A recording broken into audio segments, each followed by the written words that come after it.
I apologize in advance for what you're about to endure, and this is part of the agony I provide here for free. This is definitely the worst battle I've seen yet. I thought you were a general. I thought you've seen battles before. Yes, but we were always the victors. A 20 to hit the sheep. I was just hoping to lay on top of him, just slowly suffocate him, but alright. Okay. Wait, you want to suffocate him? Hello everyone, and welcome to episode 11 of Crucible of Fate. This is part 1 of episode 11, and I can't believe we're already halfway through round 1. It's been a long road, but it's gone by fairly quickly. We've had 60 contestants appear on the show. 30 of them have now moved on, and 30 of them are in the bracket that's known as the Fallen, and they'll have another chance to fight their way back into episode 19 or possibly episode 20 through a PvP competition that I'm going to be putting some information out on soon. If you're new to Crucible of Fate, welcome. Definitely glad to have you here. If you're looking for any information about the show, you can go to the Crucible of Fate website.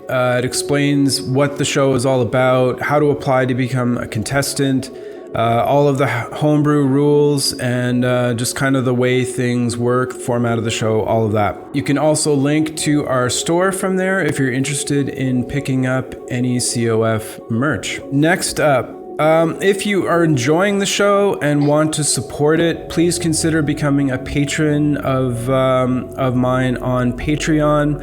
It's only a couple of dollars a month, but it really helps out making the show better, improving the quality, purchasing terrain or other items that are just going to add to the production value. So I really appreciate anyone that has been willing to support the show. Thank you very much, guys. Some of my new patrons for this week are Heath Thacker, Kirsty Oliphant from episode 10, and Hank Gibbons also from episode 10. Thank you very much, guys, for becoming patrons. I really appreciate that. I've opened up a new tier on Patreon where I'm going to be releasing monthly PDFs that provide some lore to my homebrew world of Shadows Nigh. So if you're interested in learning out more about the world in which Crucible of Fate takes place, you can consider joining that tier on Patreon. And I just want to take a minute to thank Jason DeRushi, Dorium Kudo, Brad Searing, and Kier Blank for upping their support level to that new tier. Thanks very much, guys. I really appreciate it. So last episode, we were sponsored by Giants of the North for their pre-order sales for their new 5e compatible book, Phelan's Journal of Extraordinary Items. I'm using that product to fill the gift shop here tonight. So all of the items that you'll see in the gift shop are straight out of that book. This episode should be airing on the 16th of May, and their pre-order is open until the end of the day on the 16th. So if you're watching this and it's still the 16th and you enjoy the gift shop items, consider purchasing the book. You just need to go to bit.ly/Phelan, and that link will be in the description, in the video description below. All right, that is it for my announcements. Thanks very much for your patience. It's time now to meet our players for tonight. Welcome to you all, episode 11 contestants. So first off, if you could please introduce yourselves. We'll start top left with Key. Hi, I'm Key. You might know me as Bean in the Discord. I've been there for a few weeks now, and it really is a pretty amazing place to be for anyone into D&D. I literally just graduated yesterday, so being able to do this right after that is kind of weird, but also really cool. I've been playing D&D since middle school, though I took a bit of a break until my sophomore year of college when my theater department did the show She Kills Monsters. If you don't know, it's a show about D&D, basically. And a whole bunch of us got back into it after that, and I've been playing pretty regularly since then, when schedules allow. But I've also been a forever DM because of it, so being able to play again, both here on the Crucible and in the Discord, has been really, really cool. Great. Glad to hear it, and welcome to the show, Key. Wish you the best of luck. Next up, we have Scott. Hi, my name's Scott. I'm from Queensland, Australia. I've been playing D&D since 2019, so still a little bit new to the hobby, kind of. But yeah, a bit of a thank you to friend Kyle, who really twisted my arm because I wasn't really keen to try it. Now I can't really stop. I'm definitely deep into the hobby. Played in a few different campaigns as a player. Even got very lucky last year to spend most of last year DMing Icewind Dale Rime of the Frostmaiden for some friends. So this might be their opportunity to get some payback on their DM. That was a little harsh, a little killer in that one. But no, just want to say a big hello to two best friends and budding adventurers, Phoenix and Aurora. All right. Sweet, man. Welcome to the show, and I'm glad your arm got twisted and that you're here. Looking forward to playing some D&D with you. Okay, next up is Gunnar. Hi, I'm Gunnar Clay. I've been playing D&D for about 3 years. I actually started my first game as a DM because I really wanted to play, but none of my friend groups knew how. Started my first campaign right before COVID hit, which kind of put a damper on things because we were all playing in person. But I continued to get more into the lore and stuff over the course of COVID. Started a couple other campaigns, and now I'm here. So excited to play. Thanks for having me. Yeah, glad to have you, man. Welcome. Okay, bottom left, Rocky Assassin. Hi, everybody. I'm Rocky Assassin. I've had a few experiences of D&D. I'm not an expert or anything. I do YouTube and Twitch. Rocky Assassin on YouTube, Rocky_Assassin on Twitch. Yeah. All right, welcome to the show, Rocky. Glad to have you and wish you the best of luck. Next up, we have Max. Hi, I'm Max. I'm playing from the warm state of Minnesota. I've been playing D&D for about 3 years now, both as a player and a DM. It's kind of ironic. I may or may not have killed my first PC on 2 days ago, so I almost feel like this is some instant karma coming back at me. Got off a 12-hour shift about 3 hours ago, so we're looking forward to this. There's nothing else I'd rather be doing right now. Good stuff. So you're primed. Hopefully you passed your constitution check and your fatigue will not interfere in your gameplay. Okay, last but not least, we have Leon in the bottom right. Hello, I'm Leon. I've played D&D West Marches on and off for the past 5 years. I'm looking forward to glorious deaths and horrendous monsters. Well, I can guarantee you will get both of those things today. Hopefully it's not your glorious death, but as we all know, 3 of you will perish by the end of the episode. I wish that were not the case. However, this is the game we are all playing, so best of luck to all of you. And we will be right back after the intro. See you in a minute, guys. It's time. Bring them. Offer them riches, offer them glory. I don't care. Just bring me their souls. As you wish, Master. Yes. You think you have what it takes? Every roll can mean life or death. 120 contestants. Who will survive? Who will win? It could be you. This is high stakes D&D.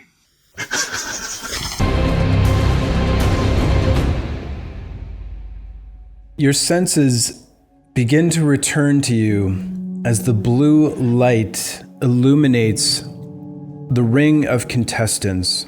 Once again, the number of gaps between remaining players is growing as more and more of the contestants are perishing within the Crucible. You hear a sound you have not heard in a number of days now, as the soft footfalls of dregs can be heard. He takes his place in the middle of the contestants as you see the blue light gleaming off of his metal mask.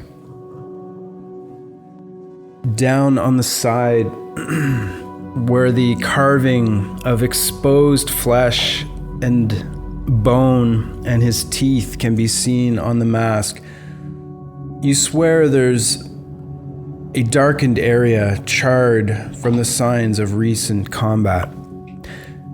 He takes a slow turn, looking up at all of you as he pulls a scroll from within his cloak.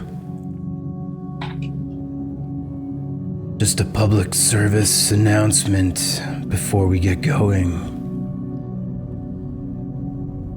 One of you was released, and me and the hunters were put in pursuit. I tracked down the one you would all know as Azrael from our first night of adventuring. And I will say that he will no longer be competing in the Crucible. So just a lesson to all of you. Should you choose to escape, or someone feels a need to let you go, you may want to consider politely declining and carrying out your duties within the Crucible. Or you too could be retired. With that, it's time to announce our contestants for tonight. Up first, Enialis Rothanel, Doc Flair, Kaiser Ruinfell, Kilthor, Darastrix Chrysalis, and Morgan. You are the lucky contestants for tonight. I'll give you a moment to gather yourselves. Take a look around, as these beings will be entering mortal combat with you. They may mean your only chance to survive, or they could be the cause of your demise. I leave it to you to determine which it will be in the relationships that you will form or end. But from this point on, trust only yourselves and protect yourself at all times. Follow me. And he turns his back as the contestant circle spreads off into the shadow and is replaced by the familiar sight of the Fate's Hand Tavern. You get the sense that certainly at least 1,302 pairs of eyes are now on you as the eyes of truth continue to grow in number. You can just barely discern whispers in the distance, although you cannot see exactly where they come from. But you feel that intensity of the eyes of truth upon you, knowing full well that they will see everything that will transpire tonight and judge you, if not profit from you, and the actions that you take during the Crucible. At this point, Thermgul appears from the shadows. Thank you, Dregs. That was quite an ominous introduction, but I appreciate your warning to the remainder of the contestants.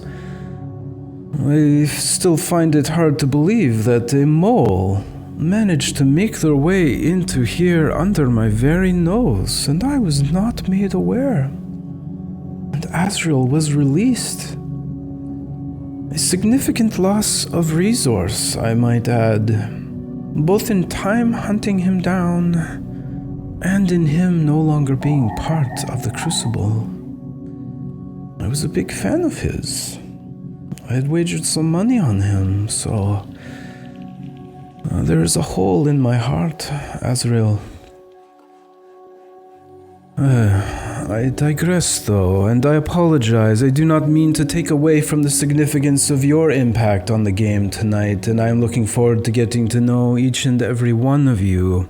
So before we move ahead with tonight's festivities, we need to get to know you a little better so that the gambling and odds can be established in this pre-game portion of the show. So let us hear from each of you in turn, shall we? Let's begin with Enialis. You have 2 minutes to introduce yourself. So as Enialis sort of gets her balance back, you notice two things about her right away. The first is that she has dark gray skin, characteristic of the drow. And the second is she is very unusually tall for an elf, standing around 6'6". As you look her over a bit further, she has snow white hair pulled into a low bun under a pirate's tricord, one she probably stole from said pirate. She also has several piercings on each of her ears, and most of her face is obscured by a half skull mask that is very clearly made of actual human bone. So you can only see like the lower half of her face.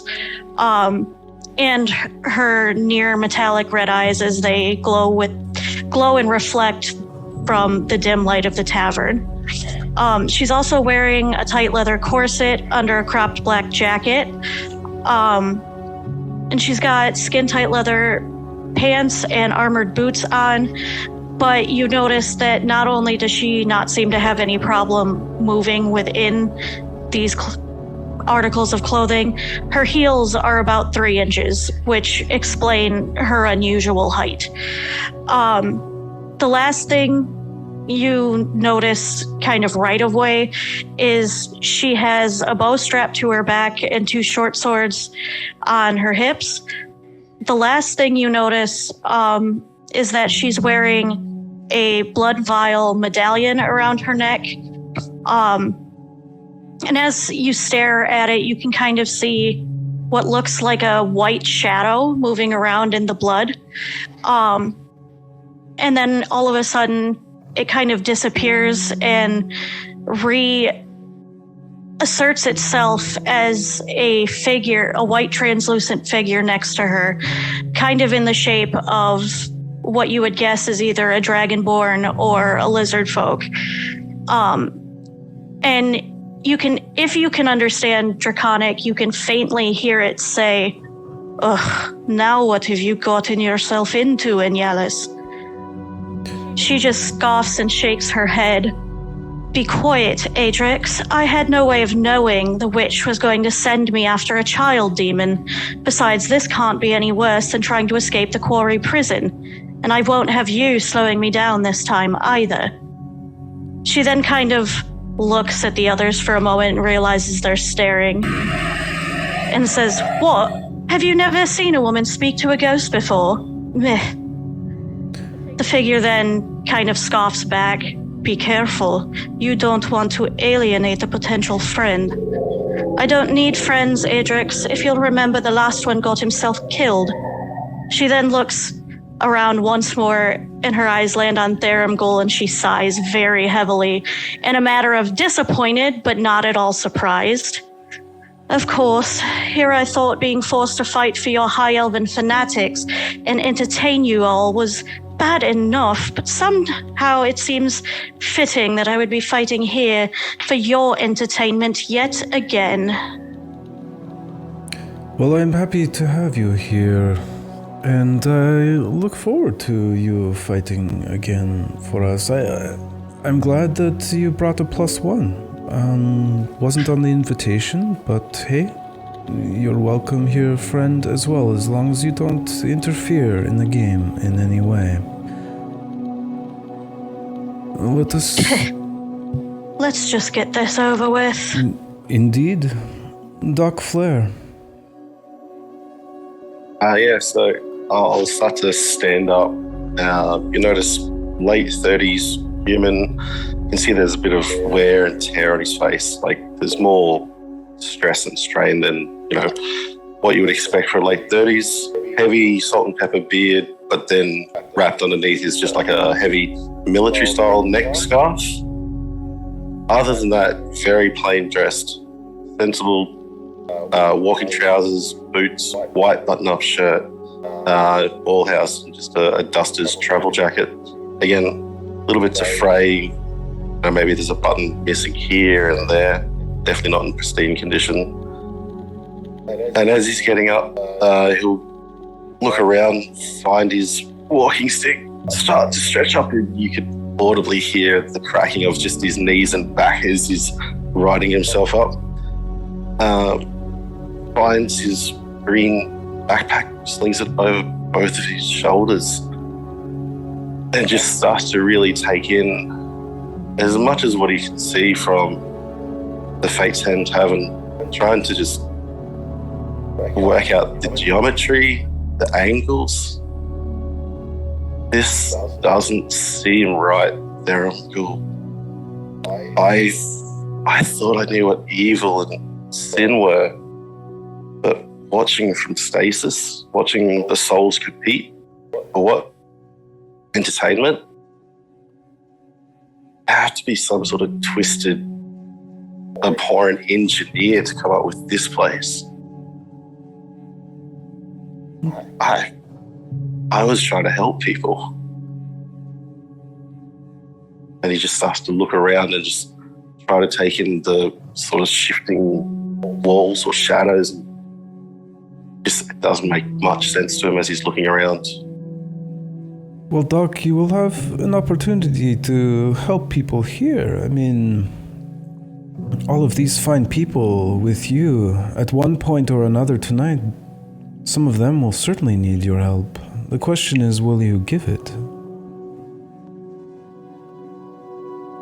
Of course, we must preserve life. It's sacred.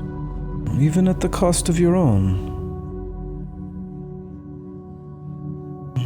Yeah. How noble. Kaiser Runefell. So, emerging from the shadows comes a rather tall knight, stands about 6'5". He's wearing a blue surcoat that has a silver bordering on it. On the chest symbolage are silver scales of justice, you could say. Kind of showing his allegiance to Praxis. He has black gauntlets, black greaves on his feet, and a black hauberk with a blue feathered mohawk plume kind of coming out of the top of it. You notice on his back he has a great sword, and over that shield kind of strapping into place. On his hip is a warhammer. On his other hip is kind of just strapped loosely a crossbow. And you see a pouch and a potion tied to his waistline as well. He stands forward, just kind of scanning the other contestants. He lifts his hands, takes off his helmet. Looks like we have a fine batch of contestants here today, Therangu. If any of you wish assistance in the coming battles, do not hesitate to ask. And then he's going to put his helmet back on and stand back. Very direct and to the point. I appreciate that, Kaiser. Welcome to the Crucible. Next, we have Kilthor. 2 minutes. So Kilthor is a tiefling monk. He's been in isolation for a long time. He's oblivious to etiquette and social expectations, and because he was isolated for so long, he rarely speaks, preferring gestures and the occasional grunt. He's tall and lean.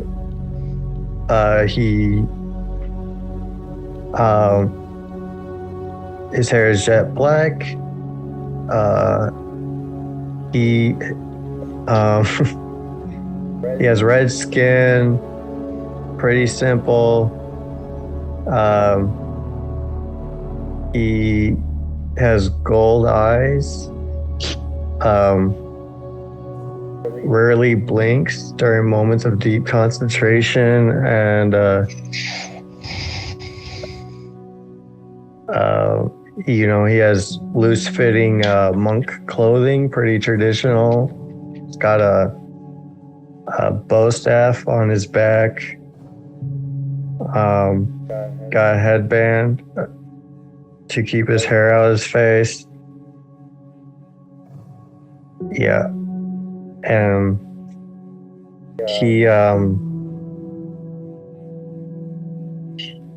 he's sort of like sitting there cross-legged and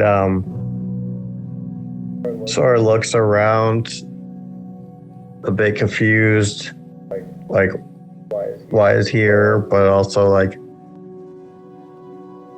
annoyed that whoever put him here got the best of him.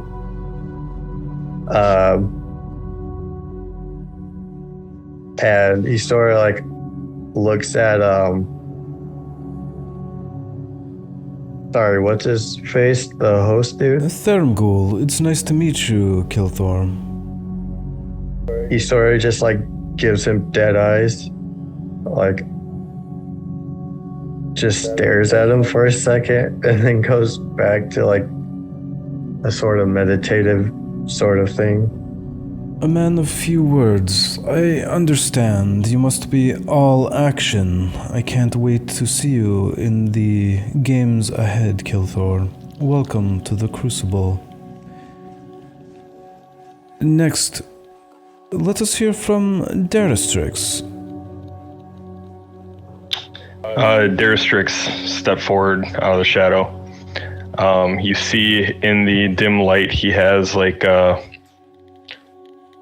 burnt, like a sunset orange skin tone, as he is rather small for a dragonborn, standing at only about 6'3". Not the bulkiest, but you see that he is lean for what you can see underneath his chainmail armor. Over the chain armor, he's kind of just wearing like the vest part on a 3-piece suit, as well as, long gray trousers, both gray on gray. So in comparison to his skin, it's very minute colors, mute colors, that is. He offers everybody around the circle a nod before looking at Thermghoul. I'm not quite sure why I'm here, but it seems Praxis deems me worthy of maintaining her order. I'm not sure why you're here either, Daristrix. Maybe you did something you shouldn't have, huh? I don't believe that's a possibility because, fate so has it. There is no wrong and right. It's true, you must be here for a reason, whatever that is. I hope fate watches over you, Daristrix. Thank you. And for the rest of you, I don't know if he's here, and I hope he's not, but if you see my brother, protect him. We will keep an eye out for him. I'm sure should you survive, his stock may rise around these parts. Next we have Morgan. Morgan gets up off the floor, grabbing a simple wood axe. He's wearing nothing more than leather breeches and moccasins. A simple beard with tinges of gray and long hair. He looks around before looking at Tharangul and stating, thank you for being our host and being so gracious as to keep us from the pits of hell.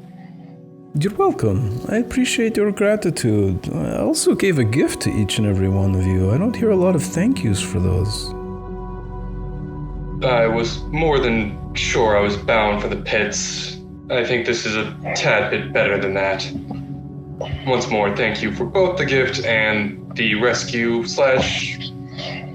imprisonment from the pits of hell? Not quite sure yet. Guest. We prefer the term guest here. Guest. It's temporary, though. Perhaps you will be sent back elsewhere afterwards. You know, it depends on how things go for you, right? I recommend winning. True. That is the hope. Well, now that we have met all of you, I can see that it's going to be quite a dynamic evening. I will give you 5 minutes to converse amongst yourselves, but if some of you are a little shy and kind of wait in the wings, as they say, I will give you some time at the end just to make sure everyone gets to say their piece, especially since they may be the last words that you ever say in the presence of another human. Your 5 minutes begin now.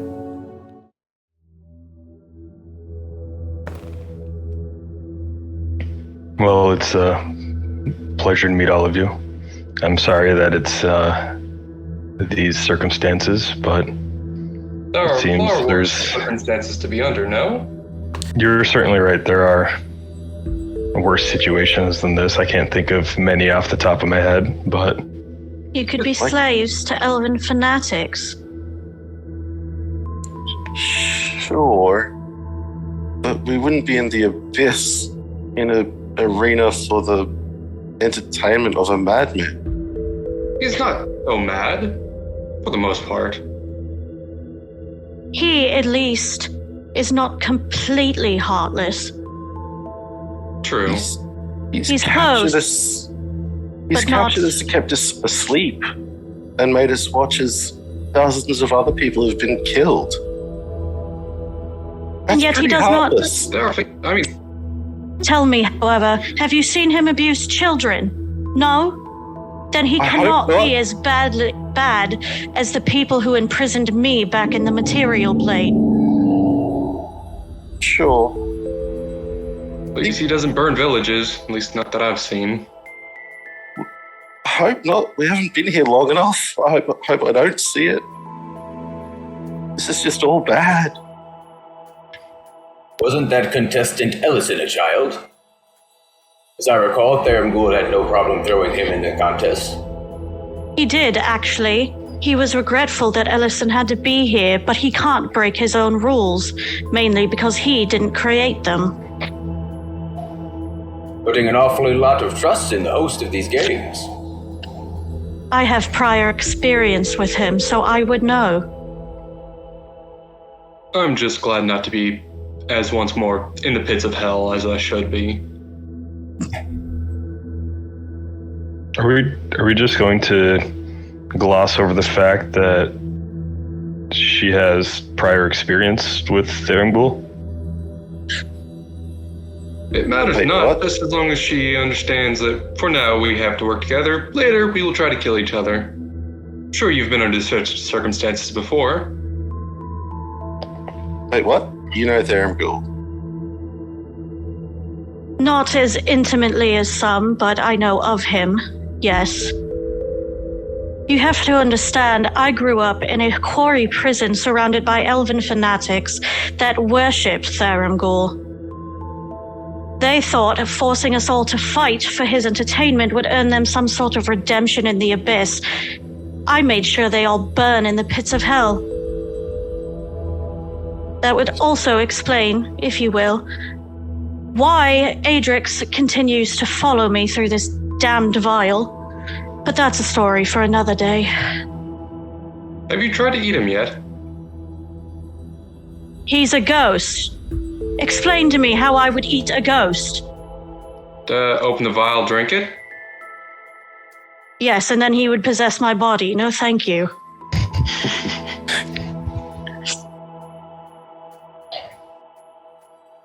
Eating has worked for me many times. Well, isn't that good for you? Not really. Stomach indigestion. As lovely and horrifying as all of you are, I think if we're going to go off recent history, we're about to meet some horrible creature. Anything we can do to improve our success in surviving. What are your skills? Like I'm a doctor. I don't have any weapons like those that I can see on you all. Do you want an axe? I can lend you that. Not really. I'm good with a needle. I can kind of sew skin back together. I can set a bone. But As Grand Commander of Praxis's 9th Legion in the lands of Kintari, I have great skills with healing magics, also combat magics, martial combat prowess, battle tactics. okay. What's a good battle tactic? What should we be doing to I survive? hate to interrupt everyone, but that was 5 minutes. I guess any further discussion will have to wait until your intermission action, should you choose to parley. However, we did not hear from Kilthor, and I want to make sure that everyone's voice is heard. I do not want to force you to speak, Kilthor, but is there anything you would like to say to the group? Actions speak louder than words. Indeed they do. Indeed they do. So, shall we get to the actions then? The intermission actions, that is. Before we break you up and talk one-on-one, I'd like to review with all of you the items that are in the gift shop for this evening. Tharamgul kind of waves his hand.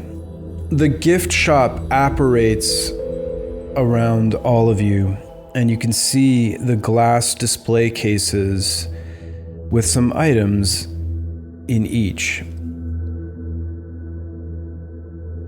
And these items from the gift shop tonight are brought to you from Giants of the North and their book, Phelan's Journal of Extraordinary Items. So if you think that these items are interesting for the game tonight, you can consider purchasing via pre-order this book at bit.ly/Phelan, and that link will be in the video description. Starting in Tier 1, you see a small brown fungal pod coated in a thin, hardened resin, just kind of floating in the air in front of you, and a hardened case with a belt clip floating beside it. You also see a glass vial, and within it, some amber brown flaky powder. And as the vial just kind of shifts around, you can see this flaky, like sandy material just kind of like flow side to side as the vial moves in midair. In Tier 2, another glass vial, this one in a shorter bottle filled with an amber liquid. Affixed upon it is a label with the image of a bear on the front. The second item in Tier 2, another small glass vial, capped with beeswax. And within, you see a cloudy vapor is visible inside the glass vial. Finally, in Tier 3, as you stare at this mote of energy that's floating within the display case, you can see that it takes the form of any weapon that you picture in your mind that would be useful to you. But no matter what type of weapon it shifts into, you can see that its form is made of an eerie, icy blue crystal with ethereal forms swirling within its physical structure. And lastly, the second item in Tier 3, you see a leather bag floating in the air, and just kind of opening the top of the leather bag and like shifting so that you could see within it. You can see a substance that is a finely powdered, like really fine black powder with golden flecks set within it. And there you have it, folks. Those are your items for the gift shop tonight.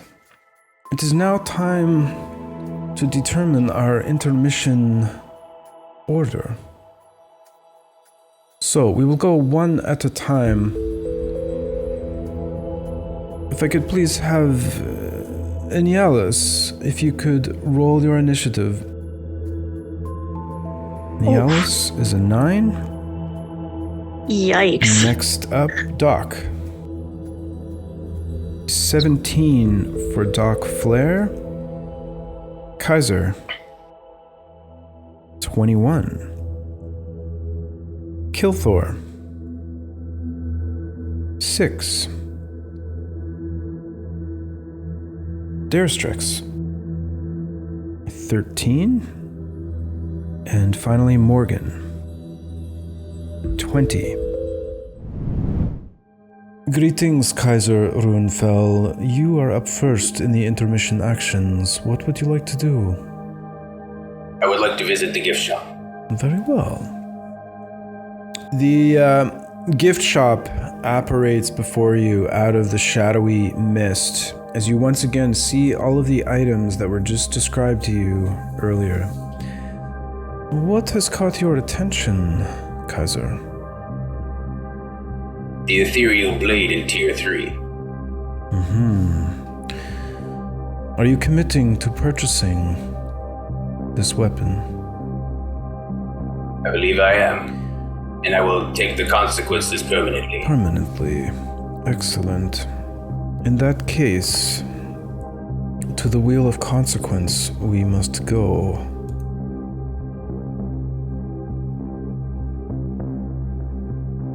A 1. This would give you the slowed condition, which matches the effects of the spell slow. I believe I will use a fate sphere on that roll. Okay, go ahead and roll again.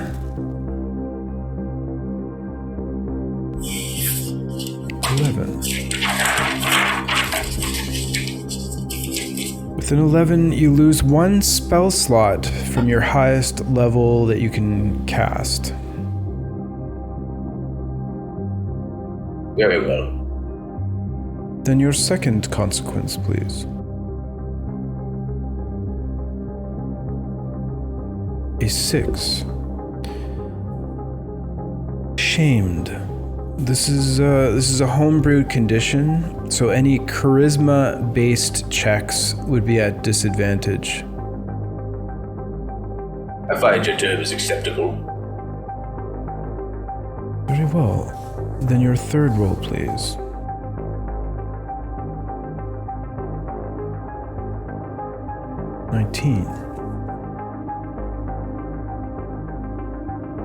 Your shame also comes with a -2 to charisma, apparently. Very well. I believe that attraction is born through actions and not words anyway.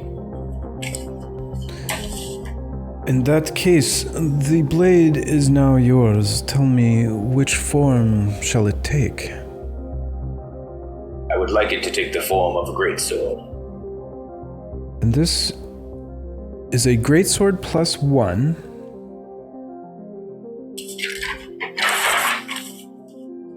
It... One sec. It also adds 1d4 necrotic damage to every successful hit. And any creature that is hit by it must make a DC 14 con save. And if they fail, their strength is reduced by 1. Also, if you hit them, they can't regain hit points until your next turn. I believe this was a fair exchange there. I will make this in D&D Beyond and add it to your character sheet before your round 2 game should you survive, or hopefully I'll have time to do it before next week. So, but for now, just... Okay, just keep in mind what it does. Yeah, exactly. Oh. Well, are you content with your purchase, Kaiser, or is there anything else that has caught your eye?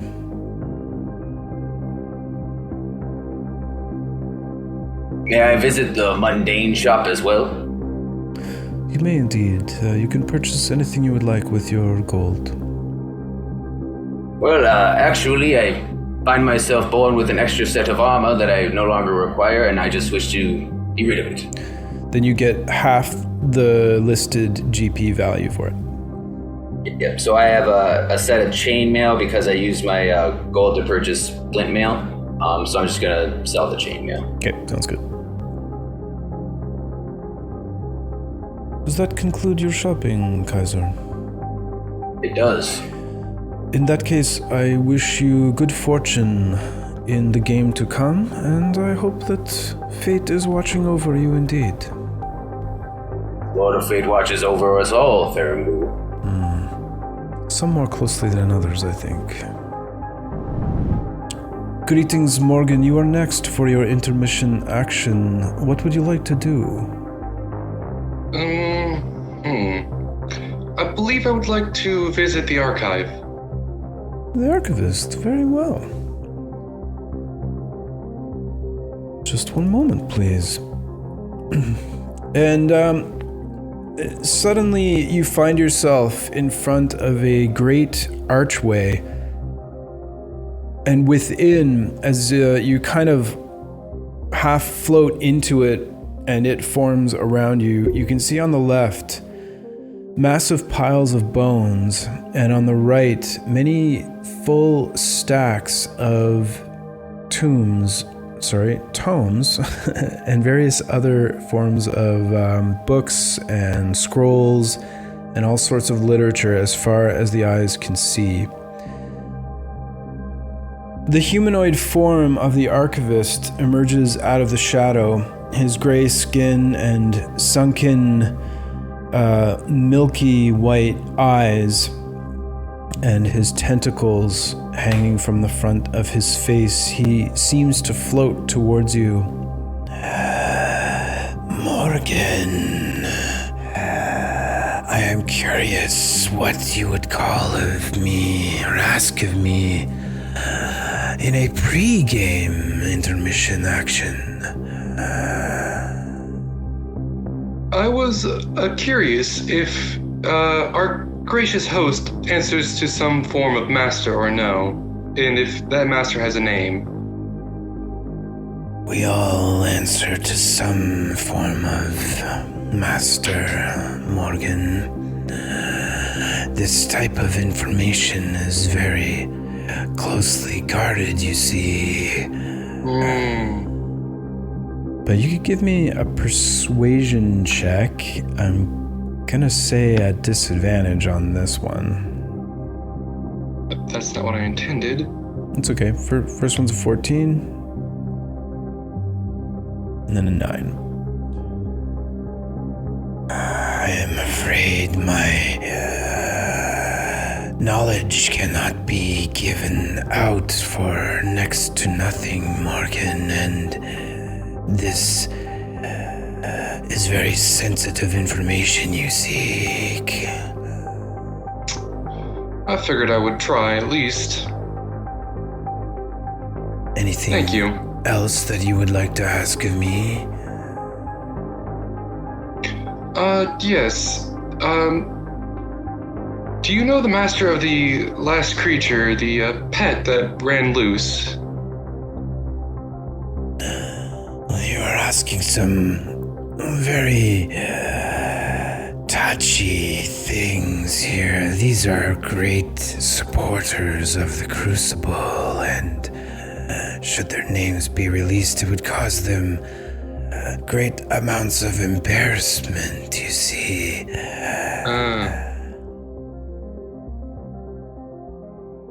Another persuasion check at disadvantage. Alright, persuasion. Nope. Okay. It's okay. 4. That's a 4. Yeah. It's a natural 20. Yeah, that's a no. I am afraid I have not been much use to you, Morgan. You see, I am primarily here to give you information about the rooms that have been visited, not about people or beings of great import within the Crucible. I'm just glad my curiosity did not kill me. Let's hope that trend continues for you today. True. Any one last question?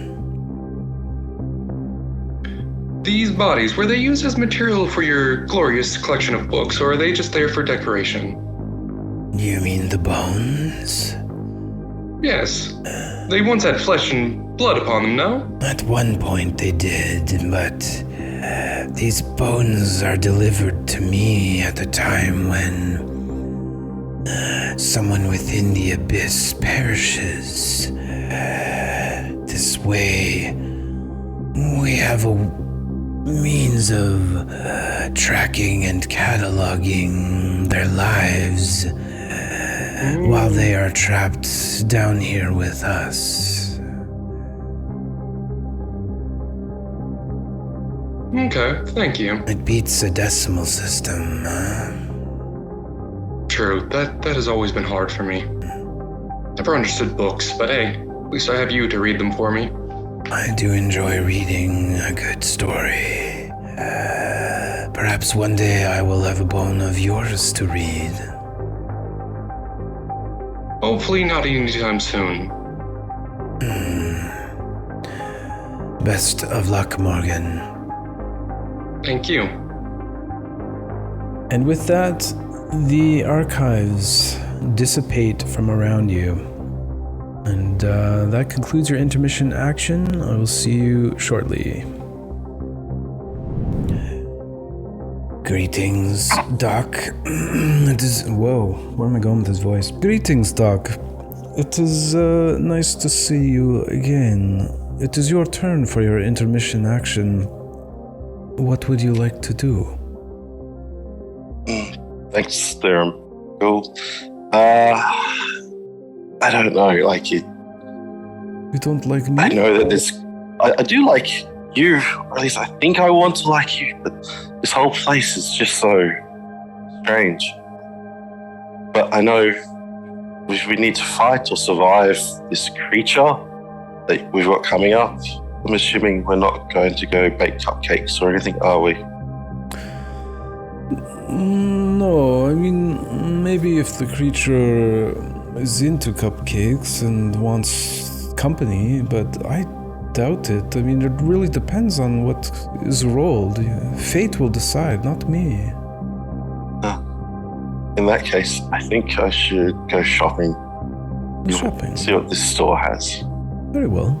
One moment, please. The gift shop apparates around you, And as you look at the display cases, you can see that most of the items are still there. However, in Tier 3, the blade, or weapon I should say, is gone. It has been purchased. Is there anything here that catches your eye, Doc? Everything here catches my eye. I don't recognize any of this. But from what I've seen from Stasis, if that's to go by, it's otherworldly and outlandish.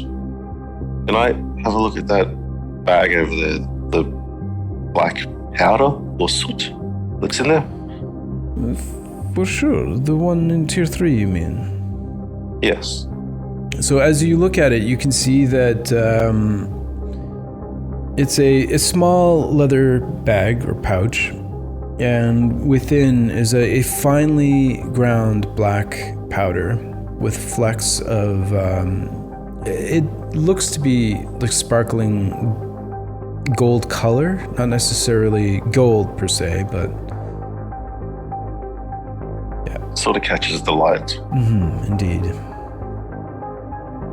I don't suppose there's anything you can tell me about this other than what I can see with my own eyes. I'm afraid the nature of all the products are hidden until someone purchases them. This is part of the agony I provide here for free. I've noticed. You have to stress over everything. Maybe it will be the best thing ever. Maybe it won't help you much at all. But at Tier 3, I can guarantee you it will be potent. Looking around, I'm putting my trust in you, Theramgul. I wouldn't do I'll that. I'll take the item. I wouldn't do that. I have not much else to put my trust in right now. Then let's have your first roll on the Wheel of Consequence. Yeah, there you go. A 20. Excellent.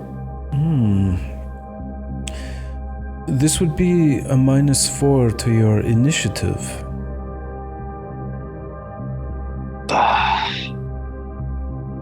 Sure. I didn't have any plans of going first anyway. Then your second roll, please.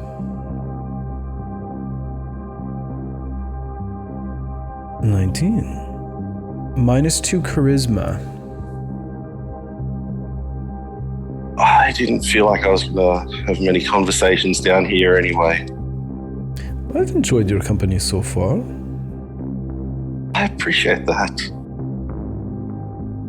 Your final roll, please.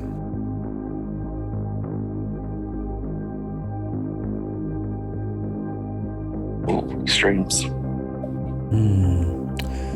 Opposite end of the spectrum. This would give you a homebrew condition called Slowed, which follows the effects of the spell Slow. Oh, I don't like that at all. I use a Fate Sphere on that one. Okay, Fate Sphere it is. Go ahead and reroll. 7. Frail. Another homebrewed condition. Your con-based checks and saves are at disadvantage. That sounds equally horrible. Can I use another Fate Sphere? Sure.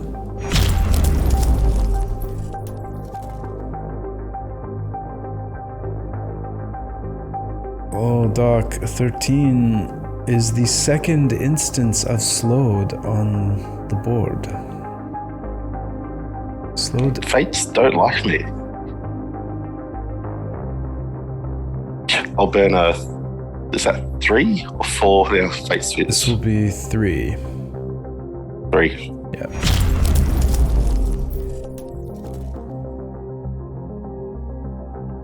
Four.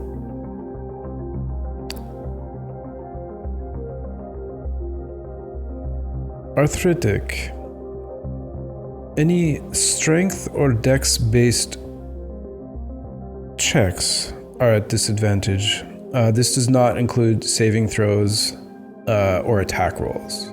It's most like skill checks or just ability checks. Yeah. I think that feels on brand for my knees anyway. I'll accept that one. Very well. Well, now that your consequences have been paid, it is time to let you know what you purchased. I'm glad you have faith in me, Doc. That means a lot to me. I hope I don't disappoint. So... Me too. You have 4 applications of this powder, total. Each application can be applied to a weapon or armor.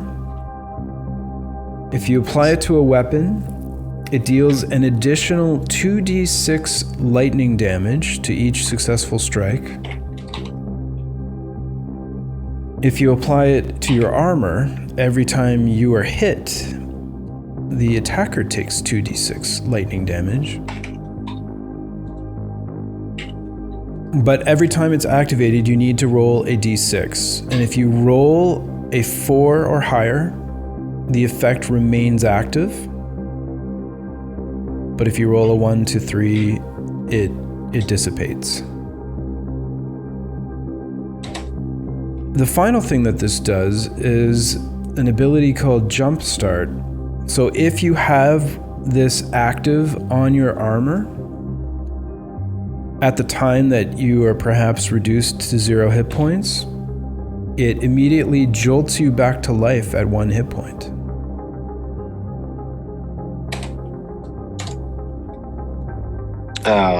That sounds pretty cool. It's one of the more exciting items we've had in the shop in a while, for sure. Just to check though, what if you're not wearing any weapons or armor? You could apply it to your shirt. Oh, that's very generous. See, I knew I had my faith in you placed well. As for weapons, you could apply it to your fists, I'm sure. You could grind your hands into this stuff. Excellent. Maybe put some under your nails, you know? Maybe.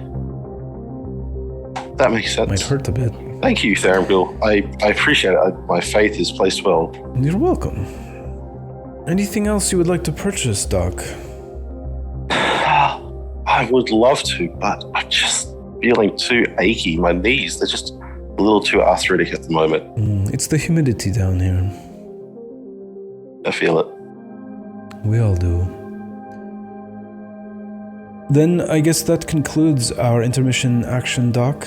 I wish you good fortune in the battle to come. Greetings, Darastrix. It is your turn for your intermission action. What would you like to do? Therangul, I think I would like to visit the gift shop. Gift shop it is. The display cases of the gift shop apparate before you. Looking into all of them, you can see that in Tier 1 and Tier 2, all the items still remain. However, in Tier 3, both items have been sold. Anything catching your eye, Darastrix? Yes. I know it seems, at least from what I've noticed, the less glamorous items seem to be left. So I think I'm going to take the brown fungal pod. Excellent. Roll a 1d4 for me, please. Okay.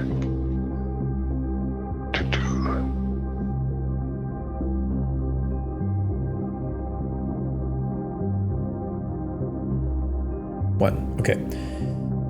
This one is a consumable, so you only get 1. So it just lasts until you use it. Okay. Since it is a tier 1, I need 1 d20 roll from you.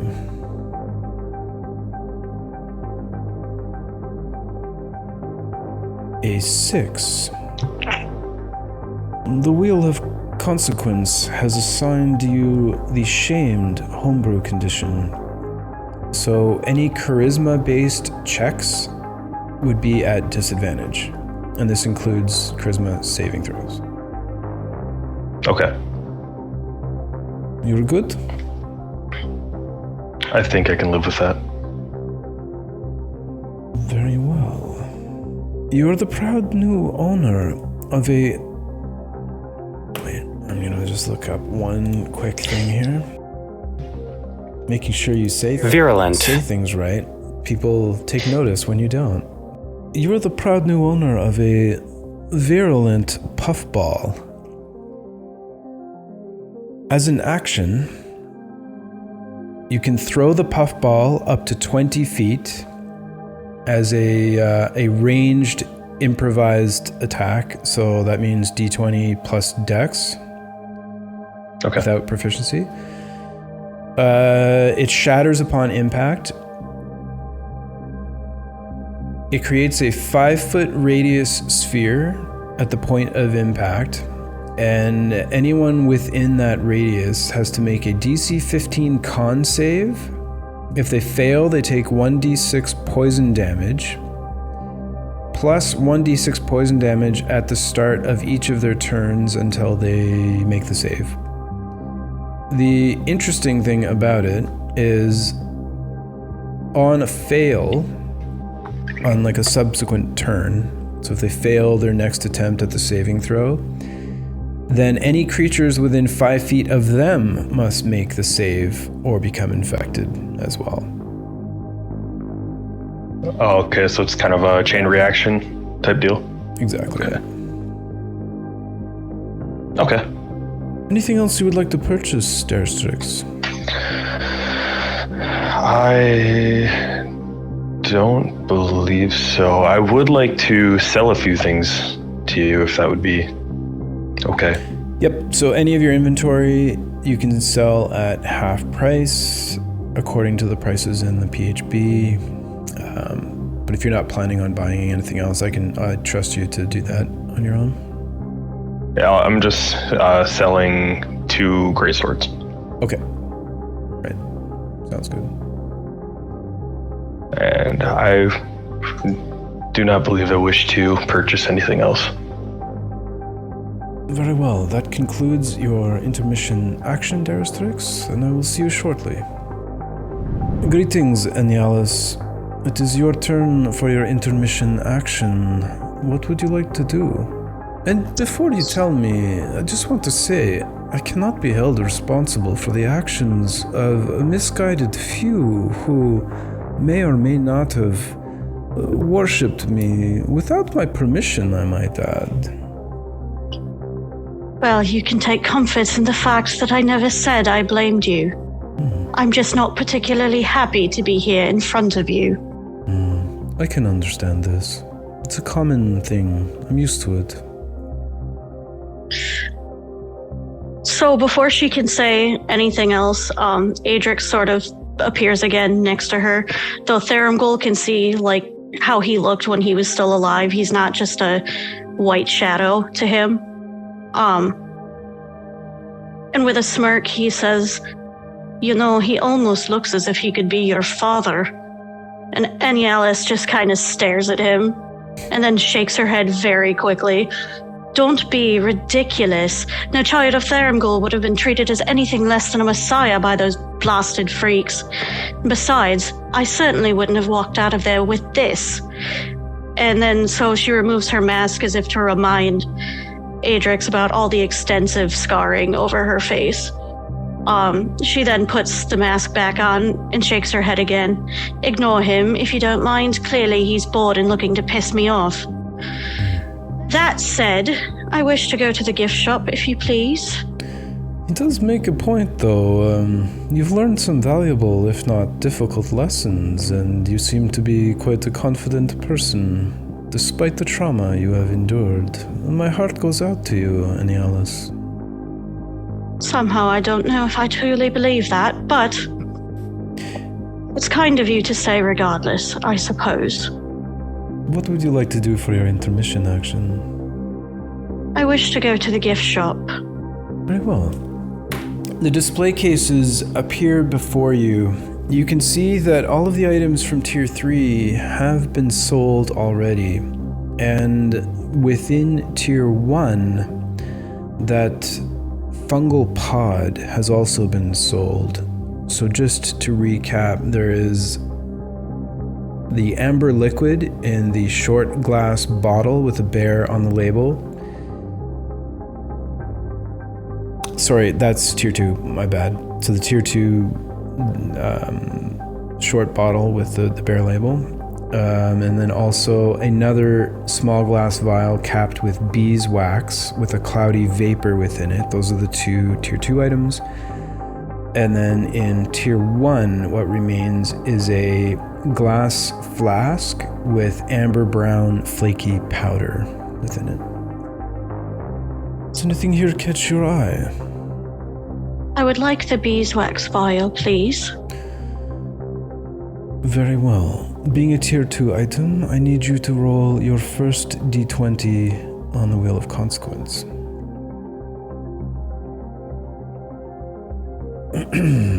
A 4. Arthritic. This is a homebrewed condition. Your physical skill checks and ability checks would be at disadvantage, but this does not include saving throws or attack rolls.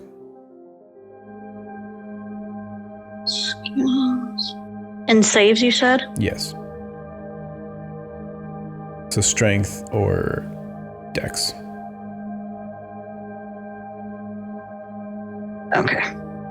Ew, but I'll take it. And your second roll, please.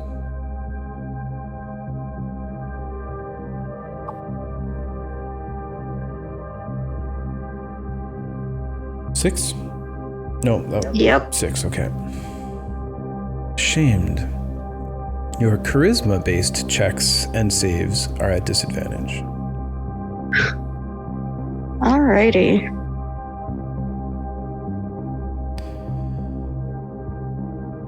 And that concludes your consequences.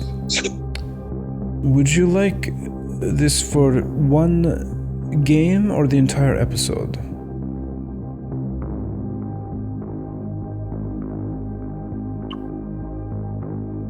The episode.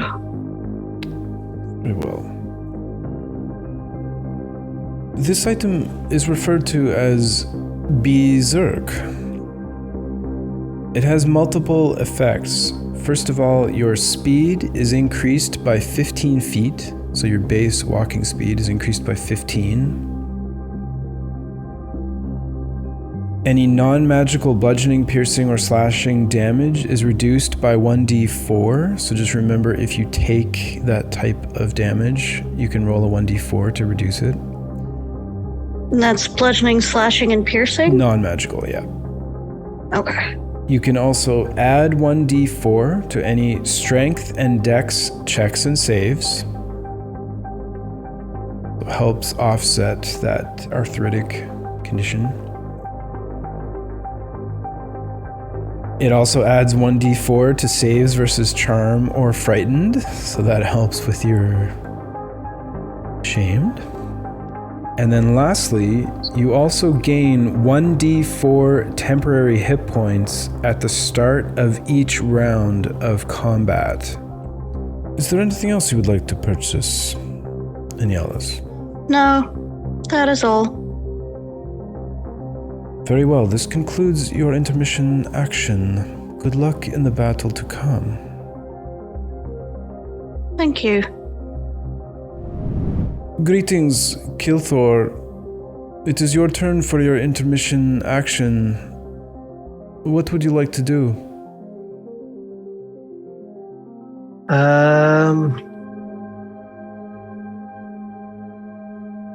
Take me to the shop. The gift shop. Very well. One moment, please. The display cases appear before you. You can see that the Tier 3 display case is empty. And within the Tier 2 case, all that remains is that glass bottle with a bear on the label. And within Tier 1, all that remains is the glass flask with the amber brown flaky powder. Do either of these items interest you, Kilthorn? I will take the bear. Very well. Would you like it to be in effect just for this upcoming game or for the entire episode?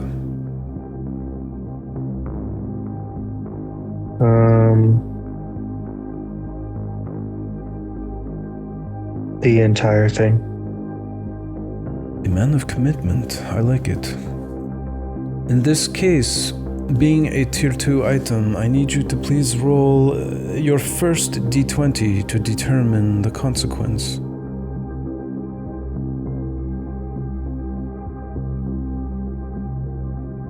A 20. 20. Your initiative is reduced by 4. Joy. Alright. And your second roll, please.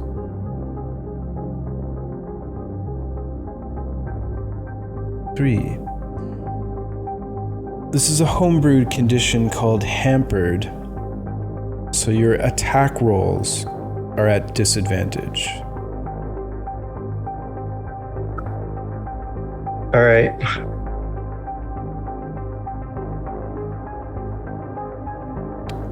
Okay, with the consequences out of the way, it's time for the fun part. So, when you... Are you drinking it now? You're allowed to drink it now if you want. I'll wait. Okay.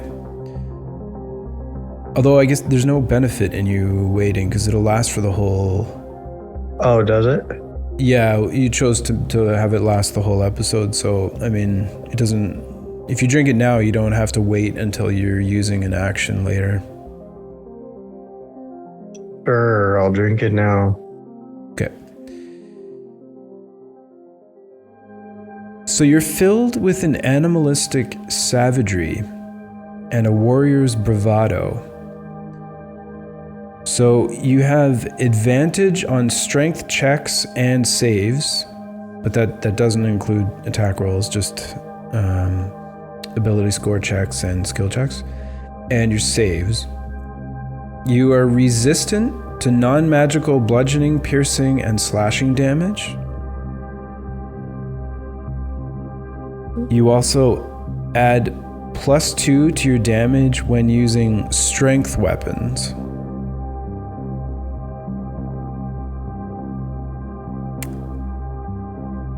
And advantage for strength weapons? +2 to damage when using strength weapons. Oh, +2. Yeah. And whenever you get hit, remind me to get you to do a wisdom save of DC 13, and if you fail it, you have to relentlessly attack whoever hit you. Okay. Okay, so if you have those main points, I mean, it's essentially the same thing as raging, is what it's like. Rage in a bottle. It's called Bearskin Bourbon, and it's rage in a bottle. It just has that added thing that when you're hit, you have to do the wisdom save, or you continue to attack the person that attacked you. Okay. Is that everything you would like to purchase, Kilthorn? Yes, it is. In that case, your intermission action has ended. I wish you good luck in the battle to come.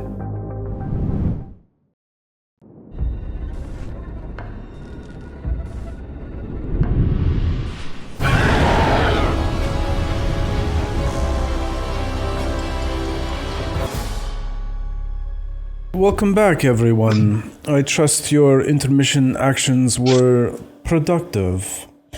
It is now time to move on with the games. It looks like Kilthor is in the position to pick the room for all of you. Kilthor, would you roll a d20, please? A 15. A The 15 has already been seen, so this will drop you down to 16. Oh, this one touches my heart a bit. It's a bit of a sad tale. Tragedy will surely ensue one way or another. I apologize in advance for what you're about to endure and face. If you would follow me, please. It's time to depart. And he kind of motions with his hands as the Fate's Hand Tavern dissipates, going back into shadow. Instead, you now find yourselves within the gated gallery, standing amongst the columns of monoliths. And in front of Hunter and Hunted, as your gate is making its way to the front, is there anything anyone would like to explain that is different about their character or belongings since the intermission actions? On Daristrix, you see that he no longer has two greatswords. He just has a walking stick. Okay, let's roll some initiative that we're going to use in the game, guys. So I will start again in the top left. So Kilthor, if you could roll your initiative, please. 18 minus 4, 14. Okay, 14 for Kilthor. Anialos. Is this going to count as a dex check? It would, yeah. 10. 10. Kaiser. 1. Morgan. 3. Doc. 7. That's with an extra -4, so down to 3. Down to 3. Okay. I'm gonna put Morgan up to a 4 and put you at 3. Daristrix. A 20. Jeez. Nice one. No modifier. Wow. You all look ready to go. Is there anything you would like to say before you enter in Daristrix? Hopefully it's not a love story. Yeah. Well, such is fate. And he walks in. Kilthor, anything you would like to say?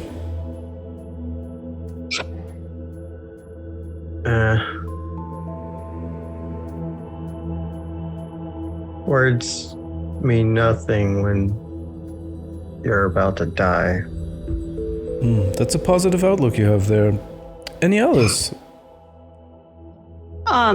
She's gonna look specifically at Doc and say, "Whatever you do, don't lose your head."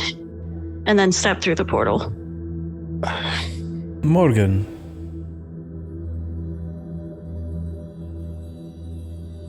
Let's just hope this doesn't end too tragically.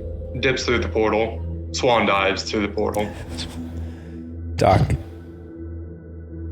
I'll try to grab Kaiser just by the hand for a moment. Say, I think we need you leading the way. Your battlefield generals. I'll be taking my lead from you.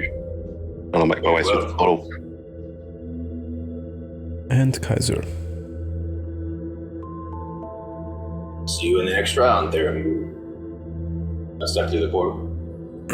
Very well. As you all step through the portal, you immediately begin to feel the shadowed hands pulling you towards your destination. Their grip is firm, and you are held tight, being passed from many pairs of hands to many pair of hands. And then quiet And as you regain your senses and start to take in what's around you, you smell fresh air and blooming flowers and pollen, and you hear the sound of gently moving water, and it's quite peaceful. Emerging from the portal as you gather your senses, you can see that you are in a square room, and you can immediately tell that it is a temple. This stone-walled structure is 75 foot square on the interior. There's a large double door right here that denotes the entrance to the temple, and it's opposite a wooden platform at the far end where you imagine that a speaker or some sort of figure of importance would give lecture or guidance from. Around the interior perimeter, this blue that you see is a square water feature that flows in a clockwise direction, peacefully lapping against the walls and foundation of the temple. As you look up, you can see that it's open to the night sky, stars visible, and the occasional shooting star streaking past overhead. A lone tree stands in the middle of a beautifully carved wooden floor, covered in elven design work. It's a serene sight, and you realize right away that this is a temple, perhaps to Aurelia or Oriah, or perhaps even Iodan, but is certainly dedicated to nature and to life and all that is contained within it from birth to death.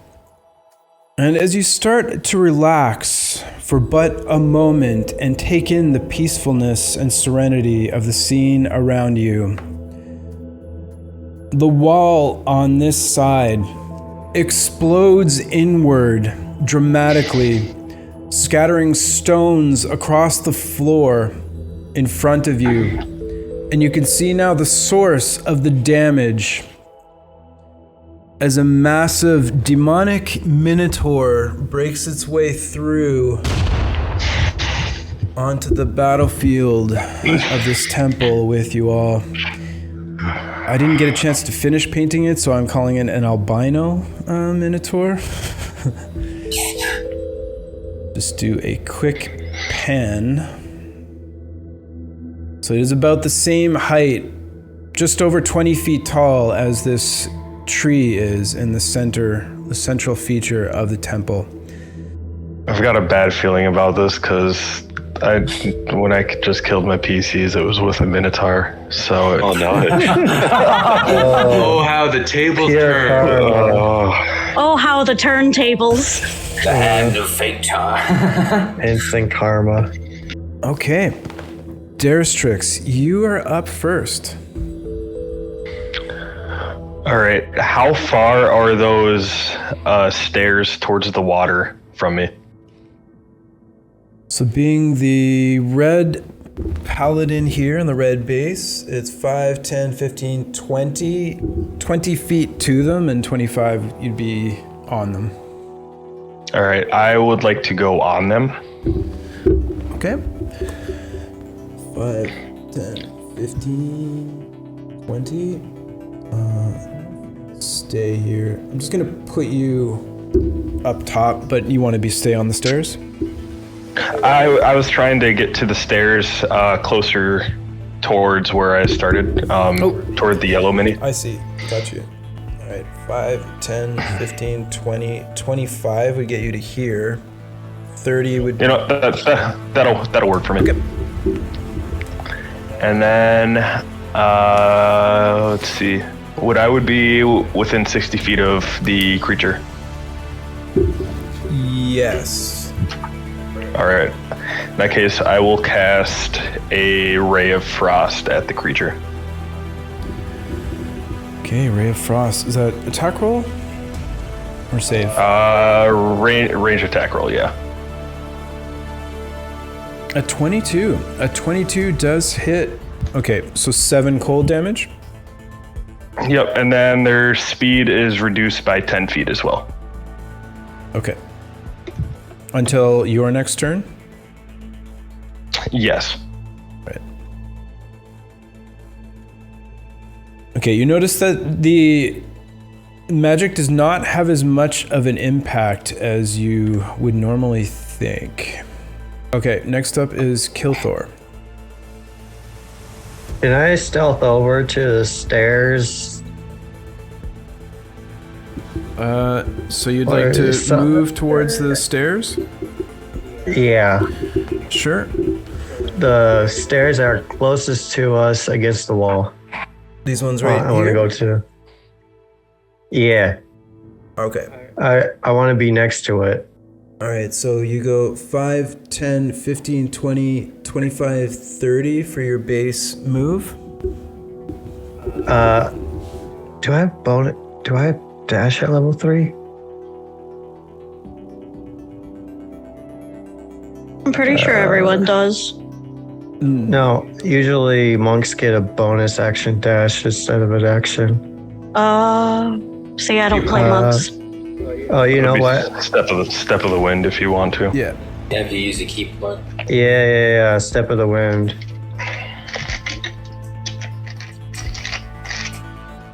To get there. Okay, so you are using a key point to initiate Step of the Wind? Oh, key point. Yeah, why not? Okay, and so that gives you how much movement? Another 30. Another 30. 5, 10, 15, 20, 25, 30 would get you onto the stairs. I don't want to be up the stairs. I want to be next to them. Okay. I can put you right against the wall. Right here? Yeah, I was hoping to stealth that. Yeah, there's no way for you. You'd have to take the hide action, and you're completely in the wide open, so there's no way for you to move with stealth in this situation. Okay, I want to sit down against the wall and cast Minor Illusion to look like the stairs next to me. Okay, so you're using your action to cast Minor Illusion to do what, sorry? To look like the stairs that are next to me. So it looks like the stairs are wider. Okay. All right, so you're kind of encasing yourself in the stairs? Yeah. All right, sounds good. And I believe you started here, right? So I'm just double checking. 5:30, then you Step of the Wind. Okay. As you crouch down in this water feature, you notice that the water is only about 5 inches deep. And as you sit down into it, you're filled with like a feeling of peace and serenity and healing as the water kind of laps against you. You use your action to cast Minor Illusion, and the rest of your companions can just see the steps kind of get a bit bigger as you blend in with them. Alice, it's your turn. Okay, so the first thing that I'd like to do is use Hunter's Sense. Okay. So that just lets me know if this thing has any damage, immunities, resistances, or vulnerabilities. All right, so you go ahead and use Hunter's Sense, and you learn that it has damage resistances against lightning, cold, fire, as well as bludgeoning, piercing, and slashing from non-magical attacks. It also has immunity to poison. Okay. And Hunter's Sense, is that an action or bonus? Yes. Okay. It's an action. You- And then I would like to move directly, or like to the tree, Okay. and be like directly behind it. 5, 10, 15, 20. And say 25 gets you right up behind it.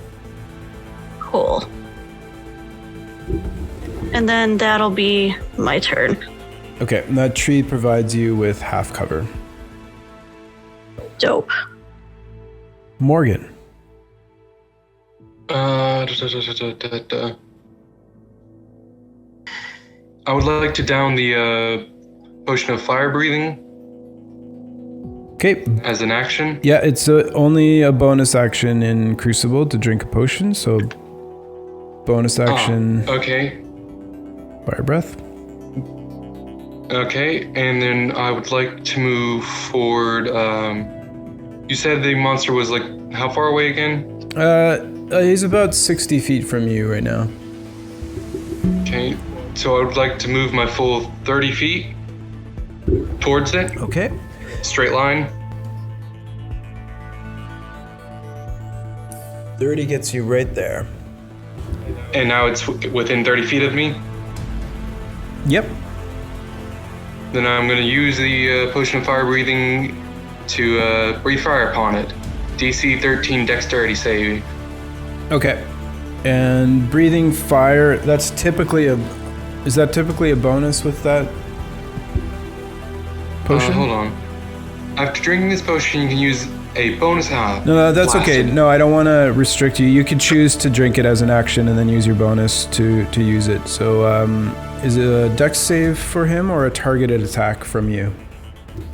A DC 13 dex saving throw or taking 4d6 fire damage on a failed save or a half as much damage on a successful one. So a 15. So the creature does make that save. So 10, it takes 5 fire damage. All right, 5 fire damage against the creature as it kind of like dodges to the side as your breath erupts from within you. Okay, Doc. Yeah, I look around, just horrified by this gigantic creature that's just burst through the wall. Reach into my coat pocket and just grab a handful of the black powder out of the pouch and just try to pop it around my lapels, my jacket somewhere. Sort of look up and say, better work there, Mgul. And then I'll sprint, I'll run up to the tree to be able to get adjacent to any Ellis. Okay, so this is your character here, the rogue. I made a mistake. This is Kilthor over here, the blue dwarf. So you are this rogue. So you want to move up adjacent to any Alice? A little bit further up, like sort of 90 degrees to where the tree is. Yep, okay. It's like... Right to here? Yeah, that'll do. That's my turn then. Right, Kaiser, you are up.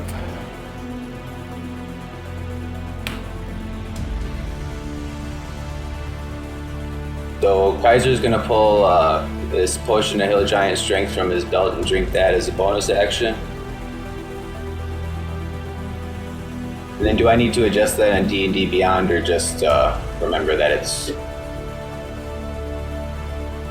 You can remember it. I would adjust it if I were you, later, but just so you don't miss anything. Right. So I'll take my potion as a bonus action, and then... Am I within 120 feet of the creature? Yeah. The whole structure is 75, so you're good. Okay. Then I would like to get a good line of sight on it and cast Guiding Bolt. Very well. So from here, you can see... You can still get a good bead on him from there if you want to stay where you're at. He's pretty massive in this room. Go ahead and... I'll move up to my movement to get in between Enialis and Daristrix, and then I'll fire it. Okay. Yeah, just keeping at the edge of the platform for now. 20, 25, 30? Yeah. All right. And go ahead and make your attack roll with Guiding Bolt, please. And that is +5 to hit. Okay. So 20 total to hit with your guiding bolt. You strike it dead center in the chest, and he kind of begins glowing as this radiant energy is flowing around him. Go ahead and roll your damage. So 19 radiant damage. That's correct. Nice one. 19 radiant. All right. Thank you.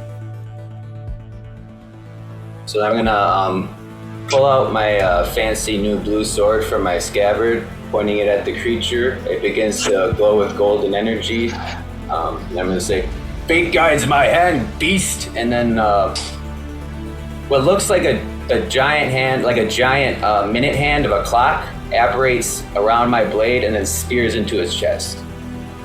Nice. Okay, that concludes Kaiser's turn. It's now the creature's turn. I'm gonna roll a d6 to see who he will be looking to attack.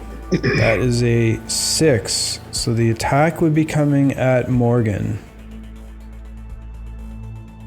I'll take it. Morgan is going to take it. So, the creature is going to move forward 5, 10, 15, 20, and kind of position itself here. And you can see now, as it looms over Morgan, it's over 20 feet tall, extremely strong and broad, especially up through the back. Massive horns and all this armor and like golden jewelry that just looks ancient adorning its body. A ring in its nose, or in each nostril actually, and you can like just feel and hear its breath resonate through the room due to its massive size. And with each step on this wooden floor, you can see that the hoof kind of drives through it a bit, splintering the wood, and it raises up a fist to bring down on top of Morgan. And you hear it just kind of snort as it drives that fist downwards. So, first one is a 19 to hit Morgan. That hits. As this fist impacts with you, you take 21 bludgeoning damage.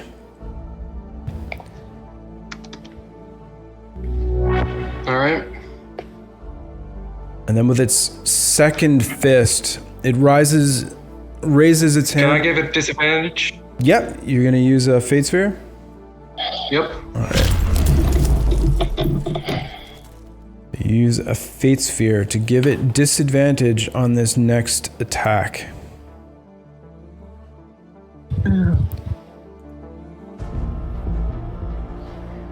Disadvantage, it rolls dual 5s for an 18 to hit. Does that hit you, Morgan? Yes. And once again, a second massive fist pummels down into you for 22 damage this time. Unconscious.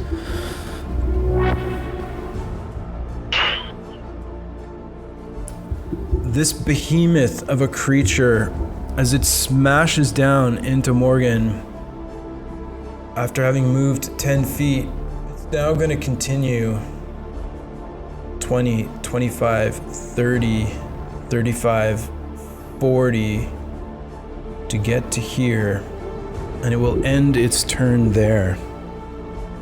Is that taking into consideration Minus 10. Sorry. minus 10 for movement? Yeah, that's right. So it's back 10, so it can only get to here, right? It was 10 off of its movement? Correct. Yeah, okay, so it's going to stop there.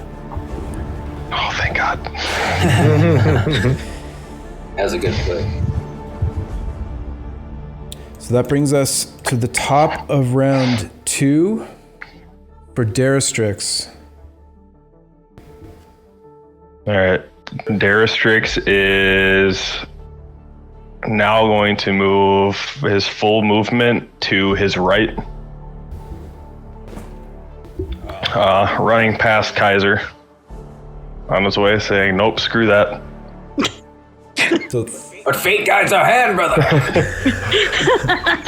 30 to there. Can I go back one space, possibly? Yeah, for sure. All right, and then I will come back towards one spot behind me. Sure, no problem. Oh, right here? Yes, right there. And I will again cast Ray of Frost at the scary creature. All right, go ahead and make your attack roll. And is this with advantage because of the guiding bolt? Yeah, this is the next attack, so it would be at advantage.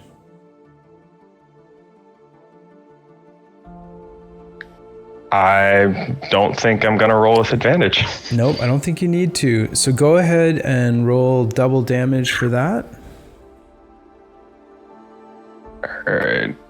It's prompting me to roll 2d8 on D&D Beyond. Do you want me to just do that? Yep. Okay.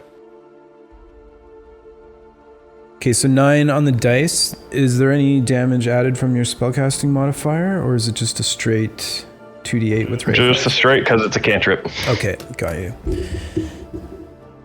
So once again, you strike dead center of mass, and you see the creature kind of rock backwards with the intense focused energy that you unleash on it. However, you still expect it to be doing a little bit more damage than it did. Kilthor, it's your turn. How far away from it am I? 20 feet. Ooh. Okay, it's not minor illusions are not a concentration spell, so I can keep that up. I'm gonna cast my next cantrip, Thaumaturgy. I think that's how it's pronounced. Around the head of the Minotaur. I'll do a loud thunder. Okay, so like a thunder clap erupting in his ear? Yeah. Okay, what are you looking to accomplish with the spell? Kind of a distraction to, I don't know if it would cause any disadvantages or not, but it would try deafen it and stuff. Okay, yeah, there's no mechanical effect with minor illusion like that, or it'd be listed in the spell, but for narrative flair, you could try to distract it. Okay. Yeah, I want to use Thaumaturgy to try and distract it. Okay. Any bonus action or movement? Nope. All right. Sounds good. Next up would be Alice. Okay, so I would like to move around the train to Doc's other side. Okay. So not the side I'm on, but the farthest side for me. Yep. So 5, 10, 15, 20 to here. Yep. And then I would like to use my Dust of Disappearance. Yep. So I'm going to roll 2d4 for how long it lasts.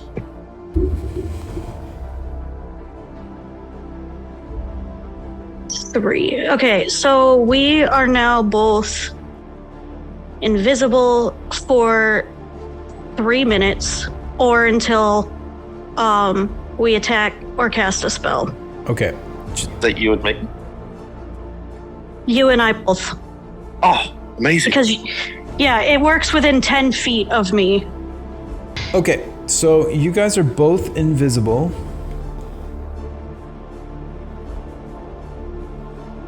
I'm just gonna put these tags on you here.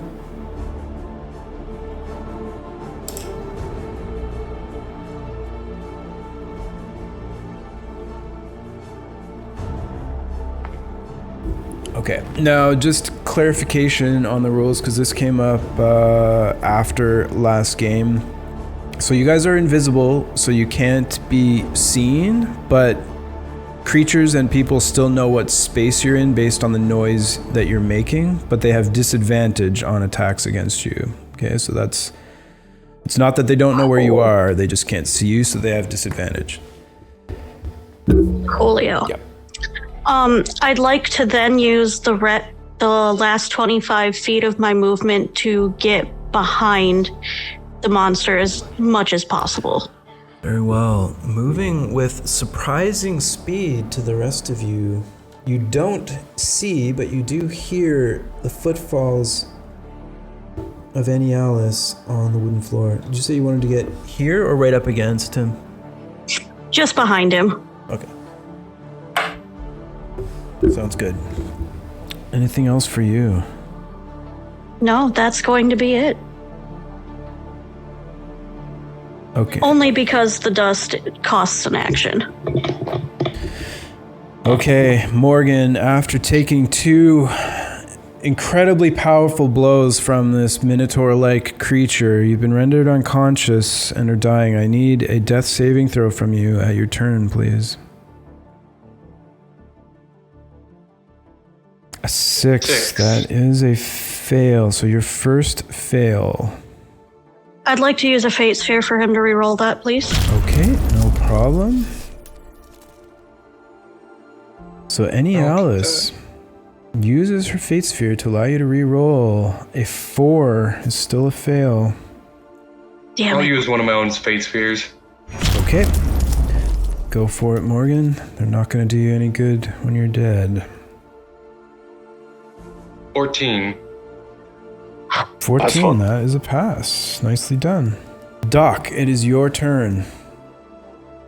Freaking out because I've just turned invisible, but working out that anyone else has just helped me out, sprinkling some dust on me. I'm going to move over, still very scared, move over towards Morgan and just try to get some bandages, my healer's kit out of my backpack, and just try to wrap him up and heal him with my healer's kit. Okay, sounds good. Do you want to go around this side or this side? Doesn't matter. I want to go nowhere near the Minotaur, so as close to him, maybe just wrapping up his head. I mean, the bleeding that's coming out of everywhere. Yep. Okay, so you kneel down beside the unconscious Morgan. And you can almost see that he's had some sort of fractures and is bleeding internally. So you're using a healer's kit? Using a healer's kit with the healer feat to give him 1d6 plus 4 healing plus an additional amount up to his maximum hit die. So I think 3 at the moment. Okay. Do you want to roll that healing? Nice. Hell yeah. Okay, so that was 5 plus how much? 5 plus 4 plus another 3, so that's, 12 in total. 12 total hit points back for Morgan. And you are now conscious, I'm no longer... but prone. Alright. And that resets. And I'll whisper it to him, not yet, don't go out like this. And then I will spend the rest of my movement heading towards those double set of doors. Okay, so you had used 15, 20, 25, 30 to get you to here with a base speed of 30. I've got a speed of 40. Okay. Then you get to here. Cool, that's my turn. Kaiser, you are up.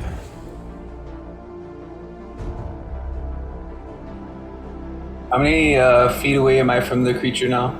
You are currently 30 feet from the creature. All right. I'm gonna use a bonus action to cast Shield of Faith on myself, boost my AC a little bit, and then I am going to run in and swing with my greatsword. Bonus action, Shield of Faith. Moving in to attack. Go ahead and give me your attack roll, please. And we have to keep in mind that the modifiers aren't accurate. I've been trying to figure out how to change my score, but... Yep, understood. And that is a +7 to hit, and I'm going to go ahead and use my Channel Divinity Guided Strike to add +10. Okay, so it was a 6 plus a 7 plus another 10 for a total of 23. Yeah, that hits. Yep. Go ahead and roll your damage, please. All right.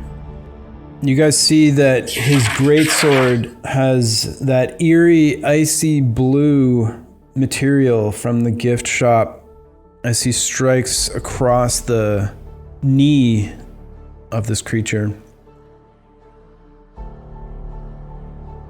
hitting for 8 slashing damage plus 1 necrotic damage for a total of 9 magical damage. And then we had to add my modifier too, so it'd be the +5 and then the +1 from the sword itself. Okay, so +6. And then I believe it has to make a Constitution saving throw, DC 14? That's right. Yeah. All right. Now with the +13 to his roll, it's not particularly effective against this creature. Well, you gotta try, you know. So. You do have to try. Okay, is that the end of Kaiser's turn? Can I free object interaction to swap from my greatsword to my shield and warhammer? Is that how object interaction Well, works? you can pull out one item. Okay. I'll just pull out the shield then. The shield, though, is an If I'm action allowed to don or doff, according to rules. Oh. Yeah. Never mind then. Okay, so you're just sticking with the greatsword? Yeah. Very well. That ends Kaiser's turn. It is now the creature's turn, and it will roll a 1d6 to determine who it will go after. That is a 4, so it'd be coming for Kaiser. It is not happy with the damage you just caused. Right. Boy howdy.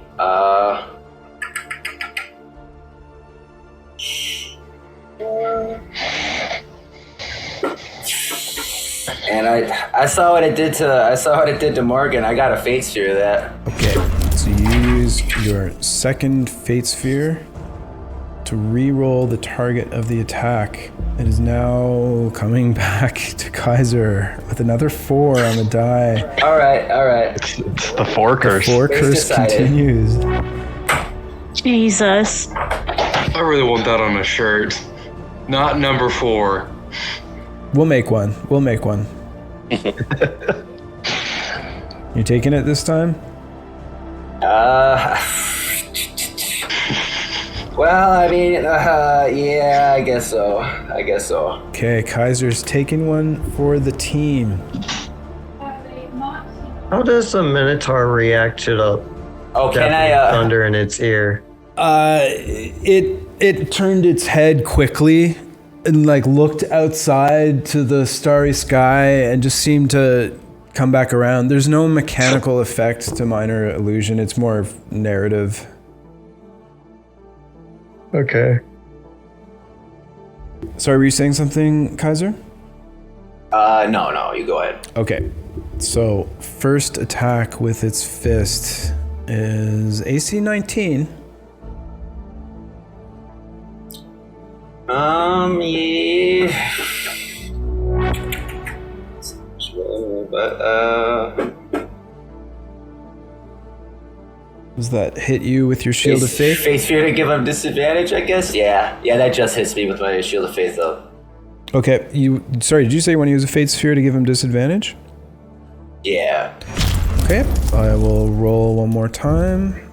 This time a 32. Alright. Jeez. As this creature snaps a jab at you straight in the forehead for 20 bludgeoning damage. Ow! And it pulls back for a second attack. I know I do martial arts. A natural 1 for a 14. as the second attack misses Kaiser. Can I just like duck under the second swing and just be like, whoo? Kind of catches the plumes on my helmet. I'm like, oh, that was close. And for the first time this combat, it's going to take advantage of its third attack, as it typically makes 3. The last one is with its hoof, and it kind of just turns around and like back kicks a hoof towards you, Kaiser, for a 20 to hit. Yeah, That's donkey kicked.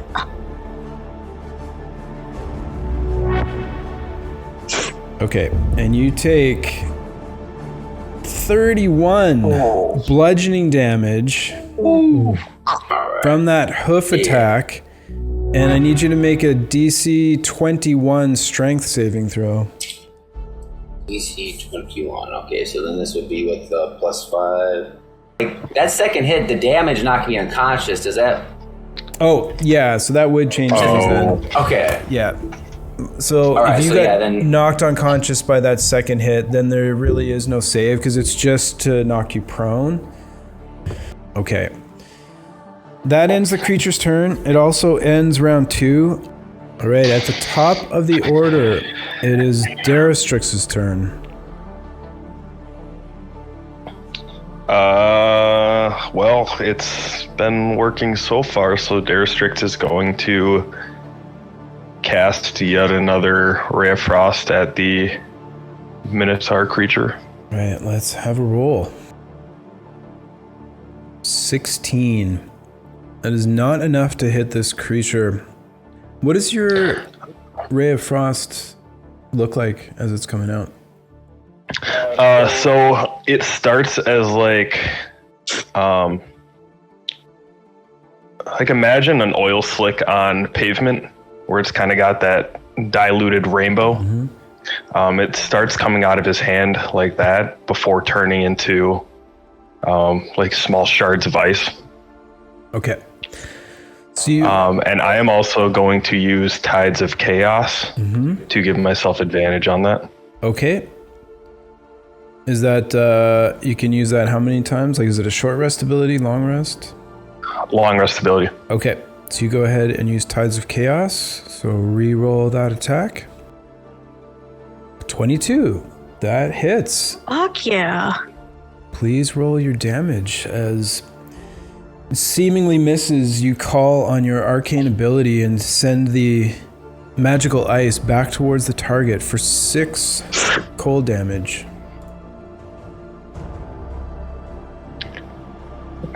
Reduced to 3. Anything else for Daristrix? Yep, I will move 25 of my 30 directly to my right. Directly to right. 5, 10, 15, 20, 25. And I will hold there. Kilthor, it is your turn. I'm going to make a second minor illusion of a lion roaring around it. Okay, so the sound of a lion roaring? Yeah. Okay, but no visual image of a lion, correct? No. Okay. Sure. So just like anywhere around it, anywhere in particular? Probably around the head again. All right, around the head, the sound of a lion roaring. So you guys all hear out of nowhere a lion's roar echoing throughout this temple. Anything else for Kilthor?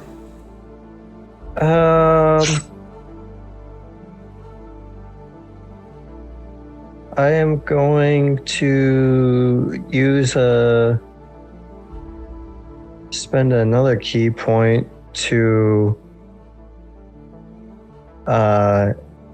use patient defense, where I could take a dodge action. Okay.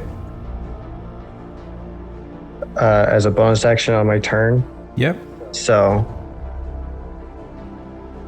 Sounds good. No movement for you? Nope. Okay. Just hiding. Sounds good. So next up, it is Alice. Potentially goofy question. Are to hit rolls considered strength/dex checks? No. So there's 3 forms of checks: attack rolls, saving throws, and ability checks. So, Okay. That is helpful. Yeah. So then I'm going to... okay. You know what? No, I'll ask that question in a second. I'm going to attack with my short swords. Okay. You're going to attack with your short sword? Yes. Okay. You tried to Yikes. drive the sword into the creature, but it just steps forward quickly. And it's... I'll use a Fate Sphere so she can re-roll that with advantage. Okay, Morgan uses his 3rd Fate Sphere. Go ahead and re-roll that, Alice. Hey, Natural 20. There we go. Nice one. So that's much better. please go ahead and roll your Okay. critical damage against the creature. For a total of 9 piercing damage. And then I'm going to use my 2-weapon fighting to attack with my 2nd sword. Okay, offhand And attack with your bonus. The question is, does the hit bonus still apply? Or is it just rolling the damage? So your to hit still applies to your attack roll, but not to your damage Okay. unless you have the like fighting style and the stuff that specifically says you get to gain your damage to your offhand attacks. Okay, cool. Then here is the... Ugh. So the, Oops. Okay. Yeah, second attack goes wide and does not strike into the leg of this creature. I tried. Anything else for you? Nope. Okay, but you were actually invisible, so you would have had advantage on that attack anyway, so I'm going to give Morgan his Fate Sphere back. 'Cause you were invisible when you Alrighty. made that attack. The first one, anyway. Yeah, so... Second one, he could see my ass. Yeah. Alright, so you get that Fate Sphere back, Morgan. So you're at 2 used currently, correct? Alright, good stuff. And Morgan, it is your turn as you are laying there contemplating the meaning of life after just being slammed twice and healed by the dock. Having been in a similar situation before, bonus action Fire Breath, action Wild Shape into a giant hyena. Okay. So bonus action, I will do my dex save. 13. That is a miss. Please roll your damage.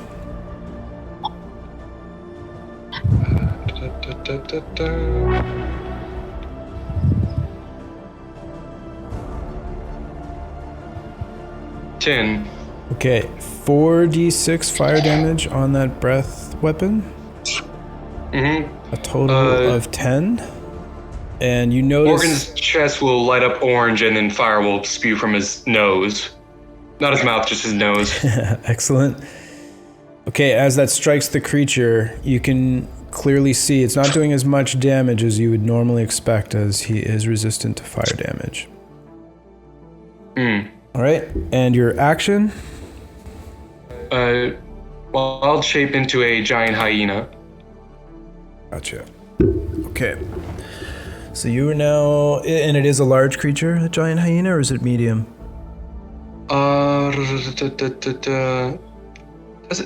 Does not say. Giant hyena, large beast, unaligned. Okay. So you are still prone, but you are a hyena now. And I would like to use my movement to get up, which is like half of it, correct? That's correct. And then I'll use the rest to move away from it. Okay, where would you like to move? Straight back. Straight back, how far? I only have 15 since I used half of it already, so straight 15. Okay. 5, 10, 15.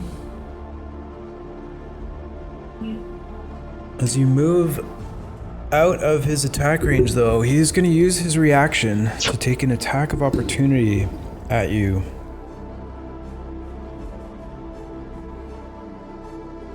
As he tries to kick this hyena that was just laying down. I'd like him to roll that at disadvantage. Okay. Sounds good. He will re-roll that. Ben, go. So an 18 to hit the hyena. Roll again. So you're gonna use your third fate swing. I'm not getting hit by that thing again. Okay, so he's gonna make that attack roll at disadvantage again.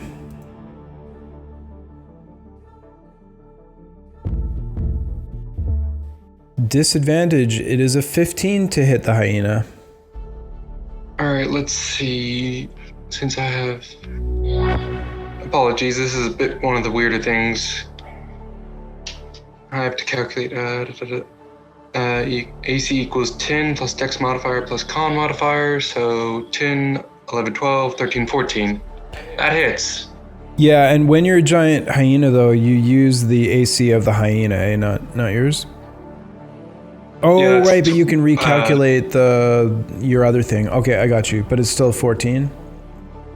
Yeah. Okay, so it does... Thanks to Unarmored thing, plus it having a Dex of 14 and a Con of 14, I have... Alright, the hyena takes a hoof for 29 bludgeoning damage, and I need you to make a hyena strength saving throw, please. 15, 16, 17, 18. An 18. As you take that hoof, it knocks you back. So the hoof has a range of 5 feet. So as you were going to move back, it hits you right here. So you were knocked right back down. But its reaction is burned. I think that's it for your turn, eh? Yeah, I have nothing left. Yeah. I mean, technically, you still have half your movement. Oh. I'm gonna try that again. Okay. So you're crawling then this time? Yeah, just on all fours, just... Okay. Army crawl. Alright, what is the movement of the hyena? Is it... Giant hyena has a movement speed of 50. Okay, so 25. So you would use, let's say, 10 to get up last time. So you crawl 5, 10, 15 away. And that is the end of Morgan's turn. Can I move all the way to the water? You can't make it. You used half to stand up, which burned 25. 10. And now you're crawling at half. Okay. Yeah. Doc, it's your turn. Morgan's gonna start letting out like soft chuckles of a hyena, you know, the common ones, like, I'm still alive! Doc, it is your turn. Hearing these horrifying sounds of just bones, I'm imagining almost breaking and just being smashed, sort of look over my shoulder and just gonna say, maybe Theramgul was right about preserving my own life. And I'll start to head towards the double doors. Okay. You move to the double doors. Do they seem locked? Can I go through them? So as you go to grab the handle, your hand hits an invisible barrier and you're not able to grab the latch. Good one, Theramgul.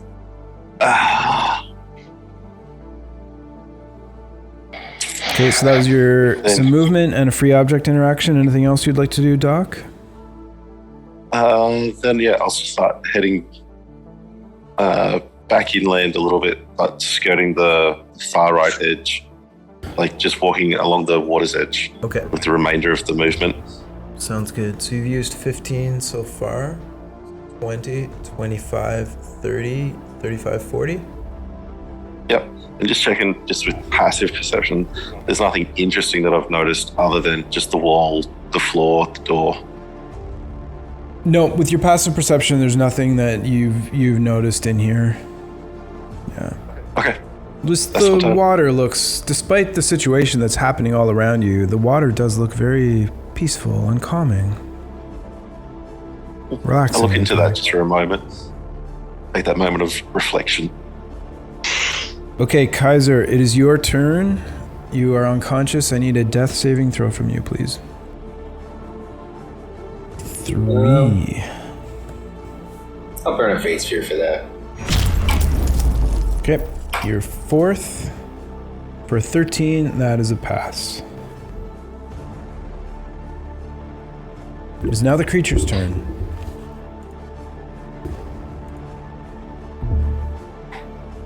It is heading towards Doc. Even though that I'm invisible and super far away? So the invisibility prevents you from being seen. It can still hear you. Okay. And I roll randomly to see who the target is. That's all I can say. So basically, it's coming to where it heard you last. I'll burn the fate sphere to have it re-roll the target. Okay, Doc used fate sphere number 4, and I think someone made a comment that the water's pretty loud. It's not pretty loud. It's audible, but it's a relaxing, quiet, gentle lapping water. Well, I mean, like when you're walking through the water, you're gonna make splashing noises. Yeah, for sure. So the Minotaur's gonna hear that. Okay, this time it is a 1. It's coming for Daristrix. I'm gonna burn a fate sphere on that. All right, your first fate sphere. Great. Coming back at you, though, Daristrix. How far is it away from me?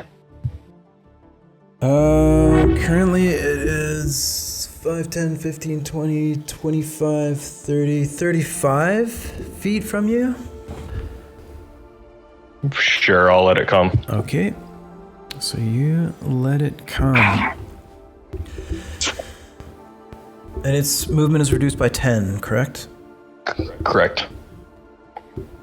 Is it gonna check to see if the lion roar is just a illusion? So whether it is or not, there's no mechanical interference in what he's doing with the illusion. So he's just gonna ignore it? Yeah. But he doesn't see a lion around, right? So it just doesn't have a mechanical effect.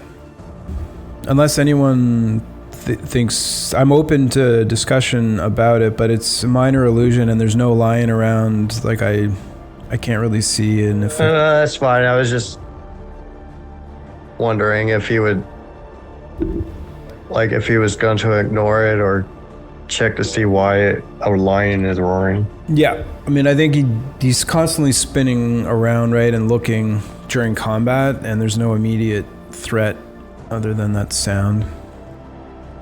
Okay. Okay.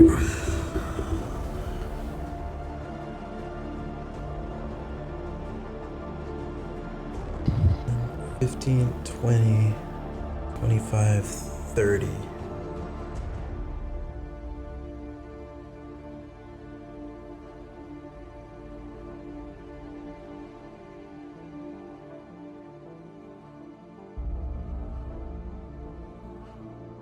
$30 feet of movement still gets him up towards you, Daristrix. Okay. And this is round 3, correct? Okay, round 3. All right. So he will try to punch you, with one of his enormous fists. The first one is a 22 to hit. Unfortunately, that does hit. So he goes for a straight right, 21 bludgeoning damage to Daristrix, right in the chest. Okay. And he brings the left fist in for like a running uppercut. It knows boxing. 16 to hit.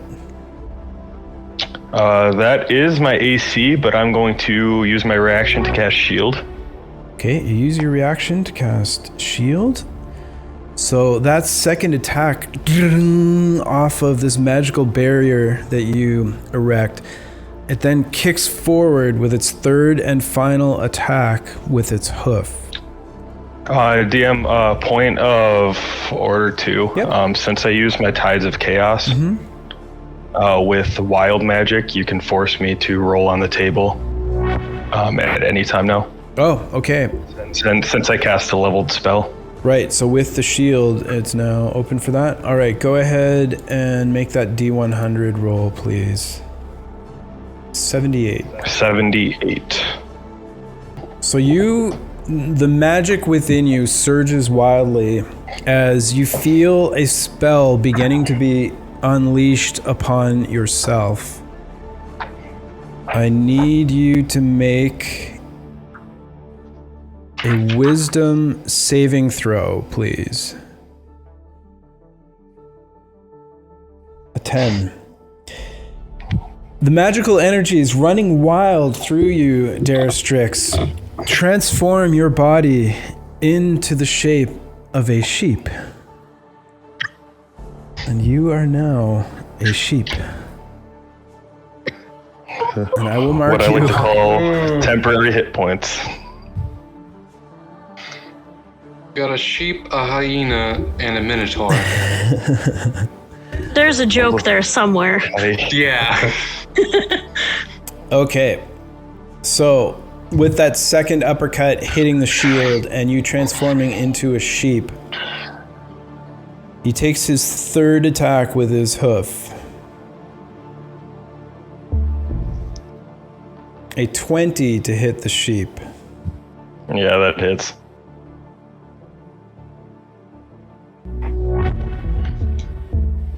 All right, the sheep takes 24 bludgeoning damage. And I believe the rest goes back over to me. Yeah. And I am unconscious. Okay, you are unconscious. You are no longer a sheep.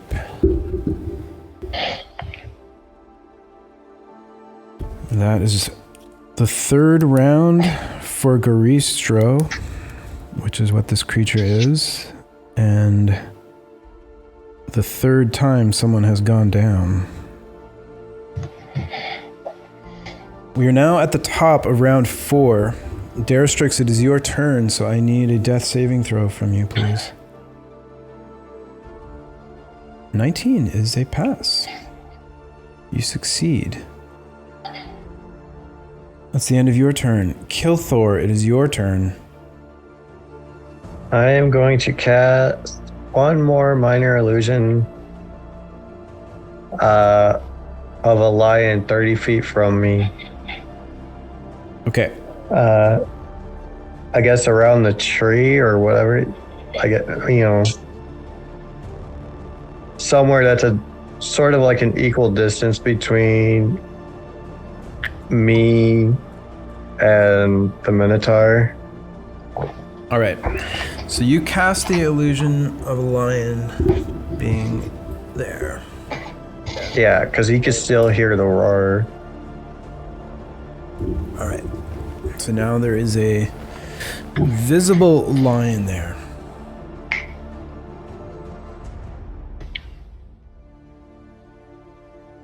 That's about it. Okay. I'm gonna say instead of rolling a d6 now, I'll roll a d8, and if he rolls an 8, it'll go after the lion. Okay. If it rolls a 7, then I'll reroll. Okay. So Kilthor, minor illusion. Anything else for you? Nope, that's it. Alice, it's your turn. I would like to go directly to Kaiser. Okay. You move 5, 10, 15, 20. What's your passive investigation? 13. 13. What's your spell save DC, Kilthor? 11. 11. Okay. So, Alice, you know that this is an illusion. You've been hearing the different sounds go off. You recognize that the lion is not moving whatsoever. So you recognize that it's an illusion. So you're now standing above Kaiser. I would like to touch his arm and cast Cure Wounds. Okay, go ahead and roll your healing from your Cure Wounds, please. 7 total. Kaiser, you have 7 hit points and are conscious but prone. Anything else for anyone else? No. Morgan, it is your turn. You're still in hyena form, and you are prone after being kicked pretty hard. Alrighty then. I'm going to, as a bonus action, breathe fire. 3rd time. Okay. I'll go for the Dex saving throw. It's a total of a 14. Passes. Let me roll the d4 or 4 d6s. So 12, that's 4, 8. That's 6. Yep, so 12 damage as Gout of Flame is unleashed from the hyena's nose and burns the creature, although not terribly. But its fur on its right leg is scorched. How far is it to the water? To the water from where you are now, you'd have to crawl 10 feet. Morgan, assuming this is a temple and that's holy water, is going to crawl into the water for some hope of health healing or something. Okay. You crawl 5, 10 feet and put your hyena face and paws. You squeeze into a small space, which costs you double movement for that, but you make it all the way in. So you're huddled down inside this water. And as you feel the warm, relaxing water wash up against your fur, you heal for 1 hit point of damage. It's something. Hey. I have not taken an action yet, correct? You have not. No, it was your bonus and some movement. I would like to do a perception roll, see what the hell is going around, if anything of interest is, seen. Okay, give me a perception check. Can I re-roll that? Fate Sphere. You can use a Fate Sphere, okay, to re-roll your perception check. Go ahead. 12. So feeling this healing energy from the temple, you kind of open your eyes and just take in this energy that's around you. And you notice that the water is just slightly glowing, as it's moving, there's little tiny glowing little specks within it. All right. Is that it for Morgan? That's all I'm capable. Yeah, that's all I'm capable of, unless I can continue crawling. You can. I mean, you've only used so 10, 20 feet of movement. Can I crawl to the left? Mm-hmm. Yep. So you're crawling, you can move another... Your speed is 50, you said? Yes. To here, as I destroy the temple. Oh no, the gods are smiting their work. There you go. All right, Doc, you are up. Okay. How far am I approximately from Kaiser and any else at the moment? I would say approximately 55. I can count for you though.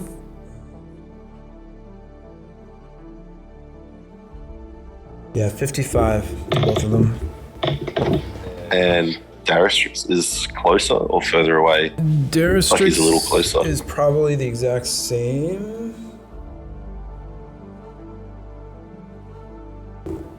Oops.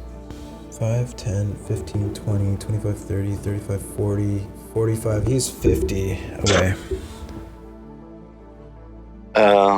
In that case, I'll sort of look at Daristrix's body that's been loomed over by this gigantic minotaur.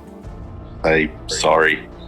And if I can, leap over the waterway and step into the wind towards Kaiser as a bonus action with 80 feet of movement. Okay, so you burn a key point, step of the wind. Hopping over this is simple for someone like yourself. 5, 10, 15, 20, 25, 30, 35, 40, 45. 55 can get you here, or do you want to be on the other side of him? There's good for now. And then, yeah, I'll go into my med pack, get another healer's kit, and then, bandage the wound so they're still lingering on Kaiser. Okay. Healing them for... so 2 plus 4, 6 plus 3, for 9 points of healing total. All right, 9 more healing back for Kaiser. And then with the remainder of my movement, head back towards the stair platforms. Further restoration from the Minotaur. With 55, you have another 25 left. I mean, you can go all the way to the top. Yeah, I'll go all the way to the top. Yeah, with passive perception. Is there anything new or interesting? Now that I've got a bit of elevation, I can see around the temple a little more. What's your passive perception? 13. Nothing new other than what's been described. You two notice that the water seems to be glowing slightly. And you can see the hyena just kind of like crawling slowly through it. Okay, cool. That's my turn. Okay, Kaiser, it's your turn. You are prone but conscious. Right, so I'll use half my movement to stand up. I'll turn to Dakin and Nialis. My thanks. I'm going to turn to the creature. I'm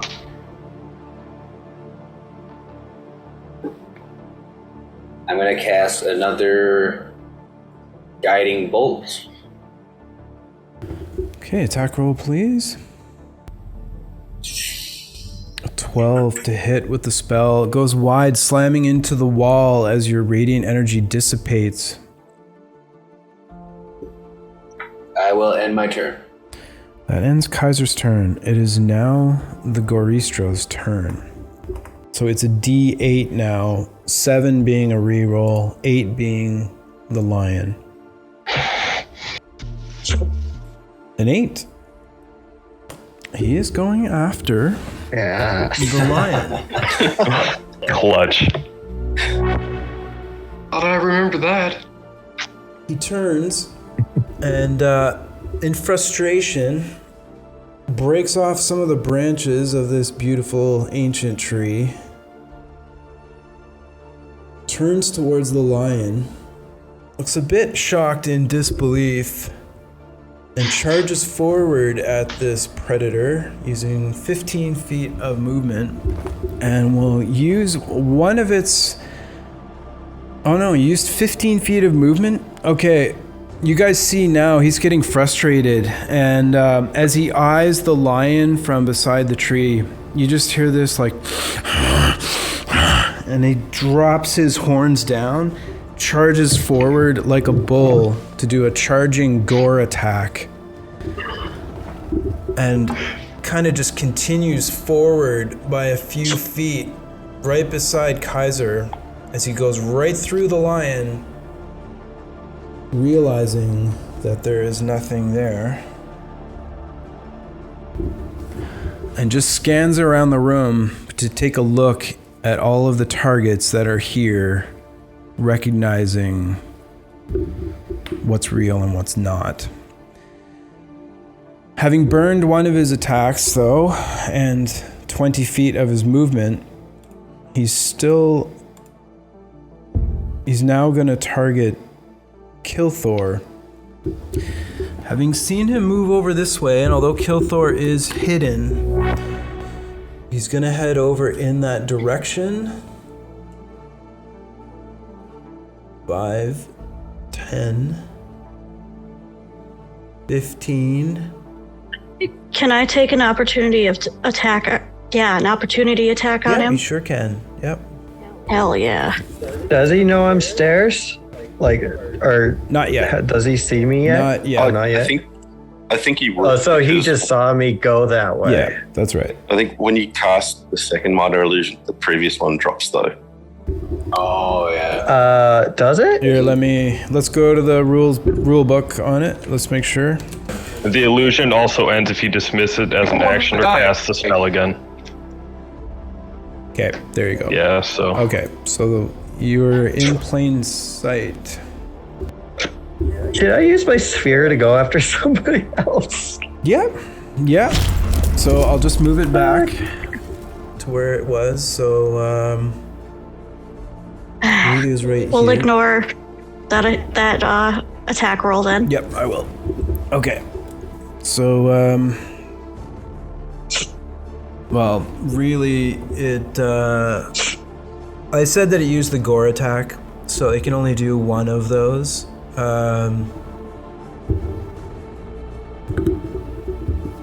so this whole thing was actually pointless, so I'm gonna give Kilthor back his Fate Sphere. Okay, so I'm gonna end it after the attack on the lion. Does that affect anyone at this point? Not me. No. Okay, good stuff. So that is the end of round 4. We are at the top of round 5. Daristrix, I need a death saving throw for you, please. Oh boy. 18. Another success for Daristrix. Kilthor, it is now your turn. And you are no longer hidden. I become stairs again. Okay. Minor illusion. Become stairs once again. Any Alice? Okay, so first she's going to glare at the stairs and shout, "Stop being a bloody fucking coward!" And then I'm going to bonus action use Slayer's Prey on the Minotaur boy.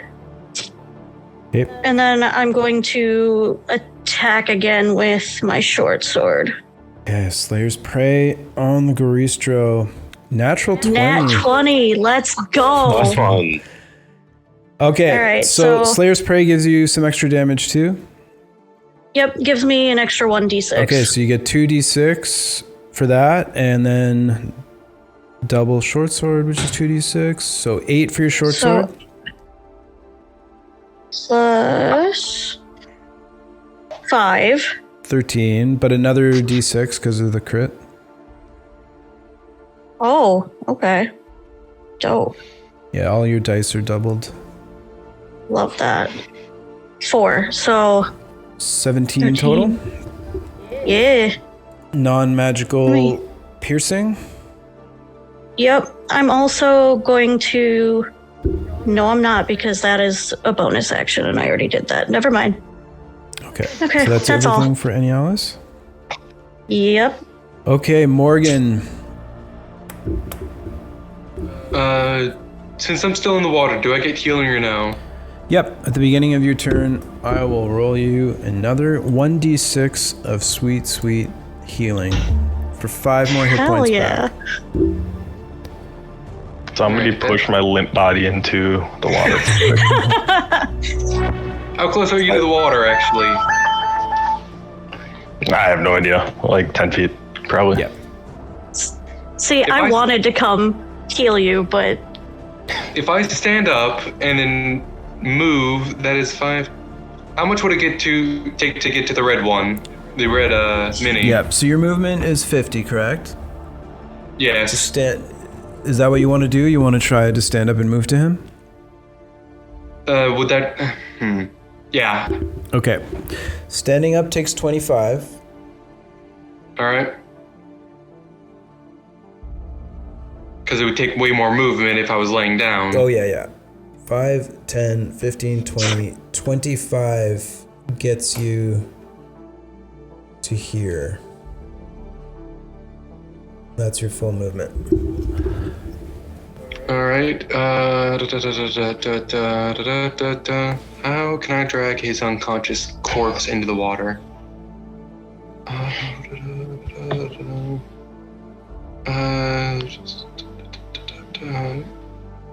Apparently I cannot, so I'm going to bonus action rage. Okay, so you rage? Yeah, there's no way I can get to him and drag him in the water. You've used your movement and your bonus action, so you have your action left. Is there a way I can use my action to drag him into the water or no? I can't really advise you what to do with your turn. I would like to try to drag him into the water. Okay, so you use your dash action to move up to him.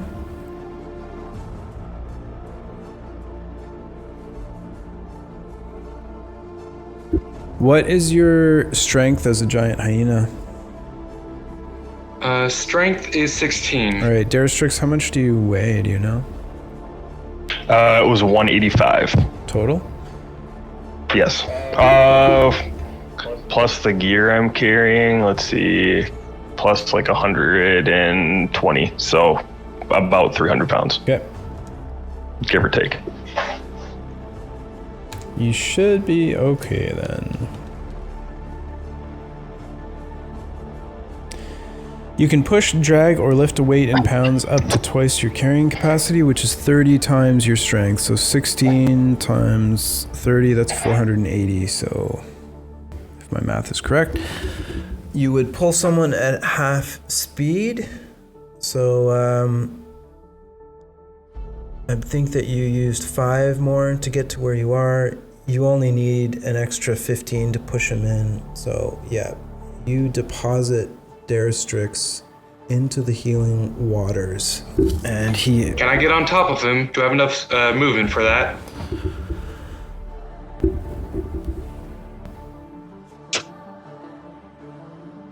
Five, 10, 15, 20, 25, 30. Yep. Alright, Hyena's just gonna jump right on top of him. Okay. In the water. Alright, well in the water, it's not deep enough for that, but I'll put you beside him, if that's okay. Alright. Alright. I was just hoping to lay on top of him, just slowly suffocate him, but alright. Okay. Wait, you want to suffocate him? Like, actually, or... That was a A joke. pool of healing, so he'll continually be healed and resuffocated. That's, oh man, you were headed to the pits, man. Okay, Daristrix, you regain 6, but Morgan, you've already received healing from the waters this round, so... Go to sleep, go to sleep, go to sleep. So that's the end of Morgan's turn. Doc, it is your turn. Yeah. I'm getting a bit worried. I'll have a look around. Notice that the wall's grown again, and that there's 2 people down there with the Minotaur.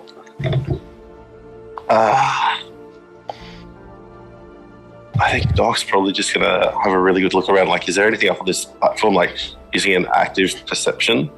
Anything that we can look at? Anything interact with? Go ahead and give me a perception or investigation.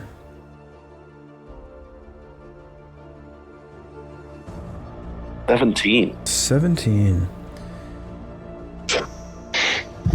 you notice that one of the steps has some markings on it indicating that it may be some sort of lever. Okay. I will try to gently pull on the lever that I find. Okay. So you'd have to come down on this side of the steps to do that, if you're okay with it. Okay, you drop down here. With that investigation, you do see through the illusion. You grab onto that second step, and as you pull it, it like rotates outwards away from the like staircase, and you hear a click, and then the whole stairwell slides over to where you are.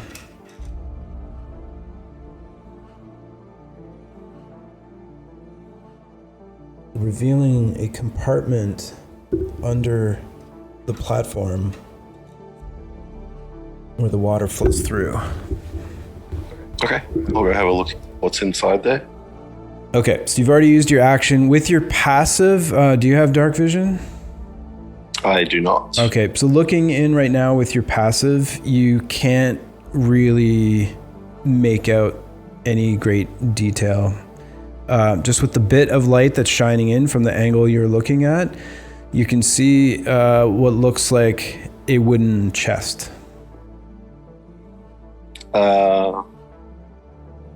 And I can't grab it this turn, can I? You've used your object interaction and your action. Yeah. Okay, then yeah, is it in the waterway or just behind that staircase? Both. So it's in the waterway and it's also behind where the staircase was. Okay. Well then, yeah, I'll move into the waterway to finish the turn and just sort of tread water, keeping half an eye on that faint glint that I saw, while also being just a few short feet away from this Minotaur that's destroying everything and everyone. Okay, sounds good. But the water's only about 5 inches deep, so you're okay. Oh, yeah. Kaiser, it is your turn. My action to swing the ethereal greatsword. I managed to add some of the modifier to my score, but it is still 1 short. Okay. So first swing. 18. As you go to swing a large arc with the greatsword, he brings his hand down, and your sword connects with that metal bracer that he has on. And well, it is the +7 though, so it's technically 19 if that makes a difference. 19 is his AC. So yeah, you do make contact. Go ahead and roll your damage, please.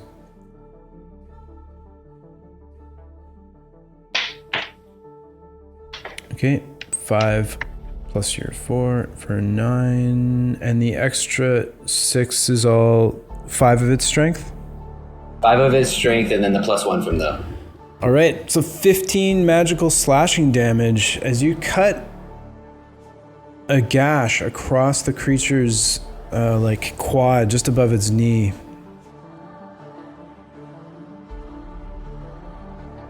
Then I will... I'll lift my visor just a little bit to spit at the creature. Not so fun when it's your turn, is it? And then I'm going to use my War Priest ability to use my bonus action to swing on him again. Okay, what ability is that? War Priest. So as a War Domain Cleric, you get a ability amount of times a day equal to your Wisdom modifier, so in my case 3. When you make the attack action, you can use a bonus action to make another attack. Okay, sounds good. Like another weapon attack. All right. Go for it. 12. Swing and a miss. That one. All right. Does that end Kaiser's turn? Yeah, I think I'll be fine with that. Okay, it is now the creature's turn. A 1 heading towards Daristrix. Phase fear. That's your second, correct? Correct. All right. A 4 for Kaiser. I will also use a Fate Sphere. Your 5th. 4. Kaiser. I'll burn my last one. I don't think he's gonna miss a bunch. Yeah, okay. 6th one there, Kaiser. A 5 for Kilthor. Fate Sphere. Alright, your 2nd. A second? I thought I got one back. You... Because he went after a lion. Yeah. Was that the only time that you were targeted? Okay. Yep. Okay, so your first one was used.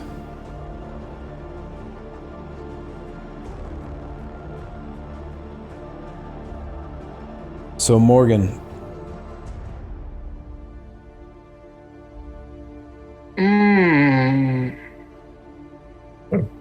Hit me one more time. Batesphere? No, I'm saying go forth. Okay, so he's coming after you. Bring it on. Okay, with this, the creature turns, and seeing that you are helping the fallen victim, it lowers its tusks and charges forward 5. I'd like to make an opportunity attack. Okay, So would I. No problem at all. Go ahead, guys, and we'll do it in At least my body's gonna be good for initiative something. order. Oh, So sorry. any Alice can go first? Sorry. Yeah, disregard that. Damn, 14. 14 misses, okay. And, sorry, Kaiser, you said you don't want to, or you do want to?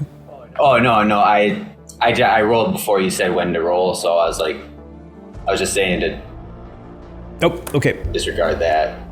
Okay, we'll just use your other roll then. So a 10, both Okay. of those opportunity attacks miss. Damn. Does the water offer me any cover? No, it's only 5 inches. It's not very big.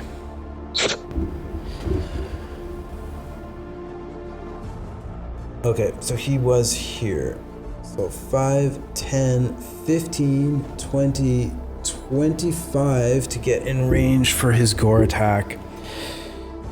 This creature, when charging, if it moves at least 15 feet straight toward a target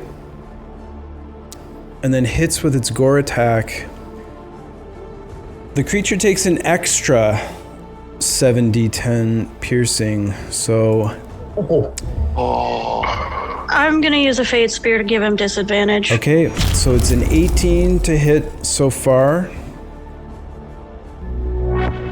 At disadvantage, that makes it 21 on that roll. So an 18 to hit the hyena. Oof. 10 plus 10, 11, 12, 13, 14. I only got 14 armor as a hyena. Okay, so the 18 does hit, which means that the damage, first of all, from the horn. Quick question. Yes. Since I'm a hyena, do I get my health back do I get the health of a hyena, or am I just like still with my normal health? No, if you're wild shaped, you have the hyena health, and then when the hyena drops to 0, that's when it goes back to whatever your current HP is as a druid. Or Okay. yeah.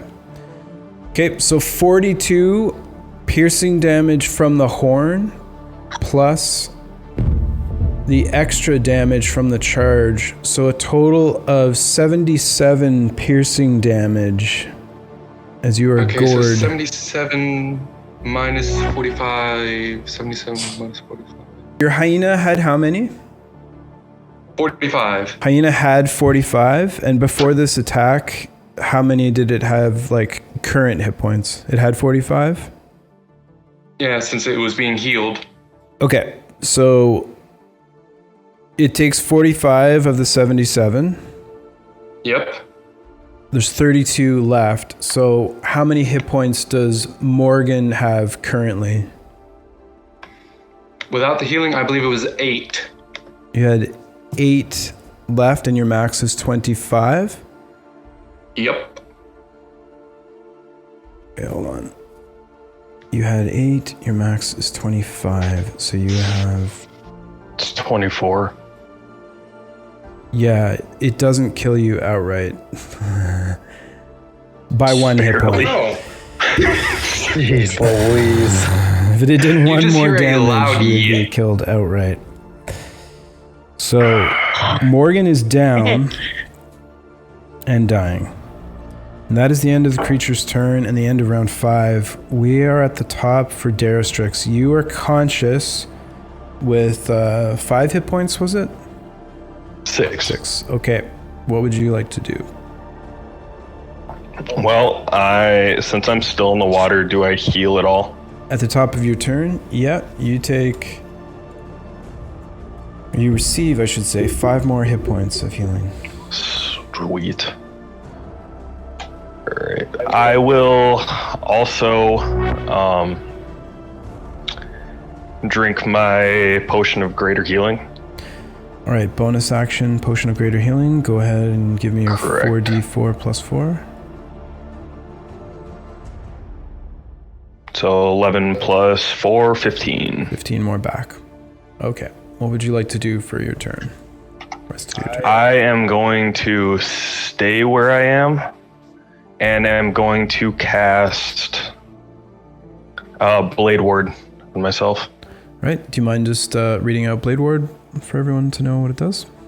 I extend my hand and trace a small sigil of warding in the air. Until the end of my next turn, I have resistance against bludgeoning, piercing, and slashing damage dealt by weapon attacks. Okay. Sounds good. That's the end of your turn? Yep. Alright, Kilthor, it is your turn. I am going to shoot a dart at it. Okay, go ahead and make your attack roll. And the attack is at disadvantage because of the range of darts as well. So a 14 to hit is not enough as your dart falls short. I just look at Alice like, I tried. Okay, anything else for you, Kilthor? Nope. Alright, Alice. Wait, Sure. I do have dark vision. What can I see since... Go ahead and give Doc, me a move the stairs. perception check. I'll say at disadvantage though, because Doc is in between you and what's in there. Okay. 8. Yeah, and it's at disadvantage as well. You want to 5. Hard to see. You can't tell whether it's light reflecting off of the water or just shadows, but you can't really see anything in front of Doc right now. Okay. Alice? Okay.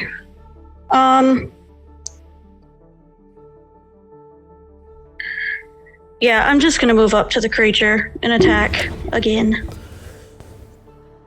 5, 10, 15, 20, 25, 30. Alrighty. Yeah. 16 to hit. Now your attack deflects off of this creature's thick hide and does not do any damage. Welp. I tried. Anything else for Alice? Nope. All right, Morgan, it is your turn. You need to make a death saving throw, please. Oh, no, you're in the water. Do I get healing? You're in the water. Yep. So you regain 5 hit points and are conscious but prone. Damn.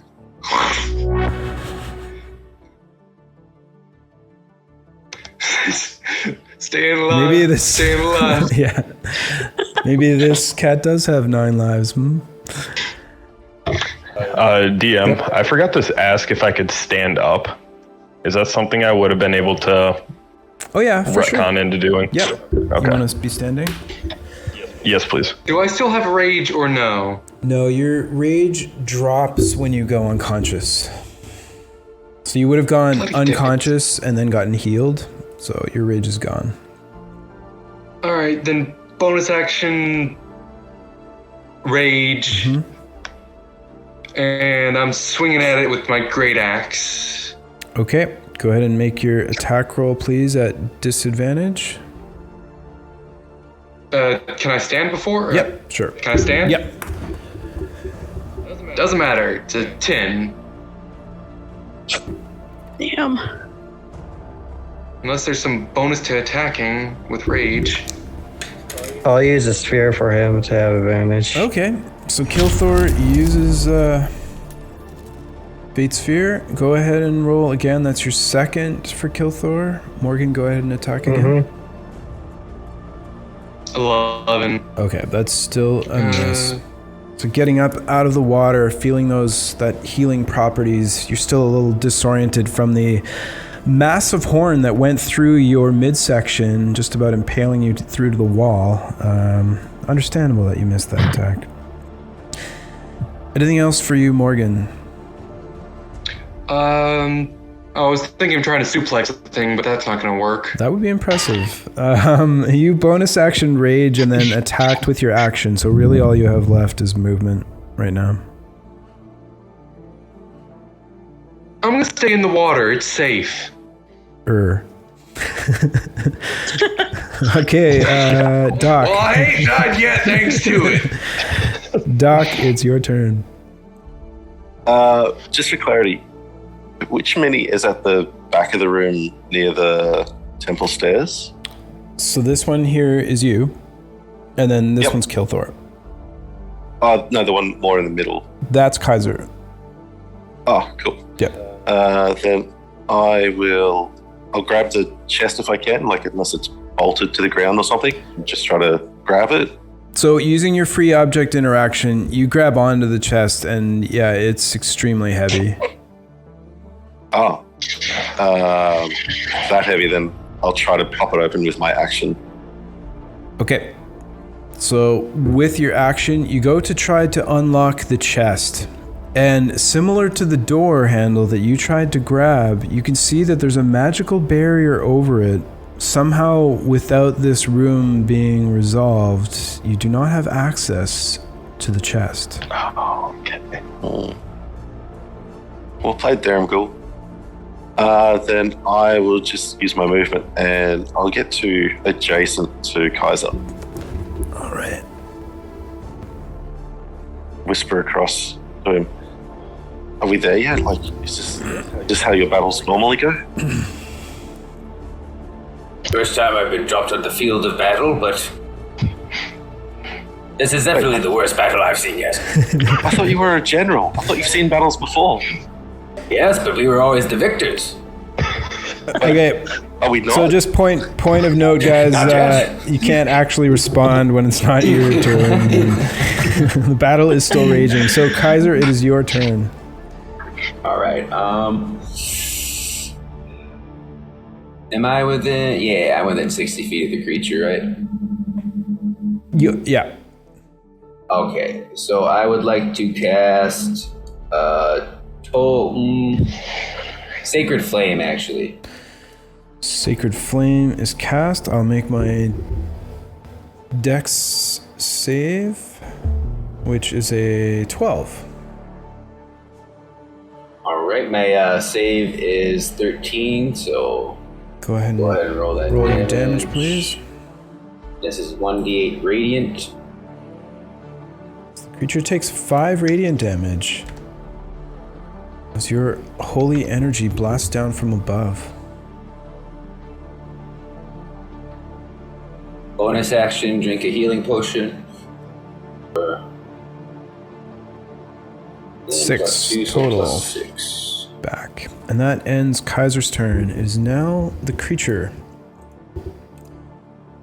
I didn't use my movement yet. Okay.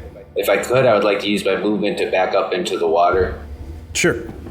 Yep. And then I'll whisper to Doc if I'm allowed as like a free action. I'll say, you asked for tactics. Tactics would say, get in this healing water, Doc. Okay. So, where do you want to be in the water? Does it matter, or? Do I have enough movement to make it to the other side of the stairs from Kilthor into the water, or no? Yep, 25 feet movement. Okay, I'll do that.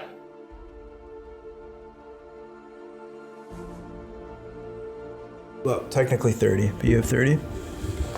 Yeah, because I didn't use any movement yet, so. Okay.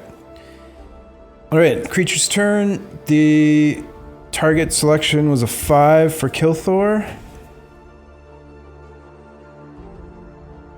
Let's go. Okay, you're gonna take it? Yep. All right. I have to go in 8 minutes. Okay. Creature. It has to make a check to see if I'm not stairs. But didn't the stairs get removed by the lion? Plus the stairs moved over, right? Yeah, the stairs are off. So you. No, I Cast. No, that's my fine. last turn I put You were up the stairs. stairs again. It's all good. I'd also like to make an opportunity attack. Sure, no problem.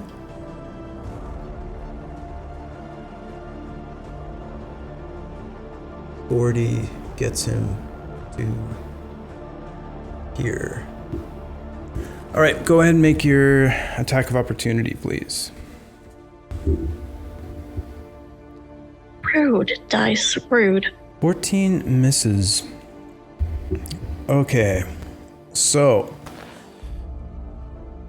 having noted where everyone was last round and the stairwell just being out in the middle of nowhere, it sees through the illusion and using its multi-attack, it'll make 2 fist attacks, which has a reach of 10 feet.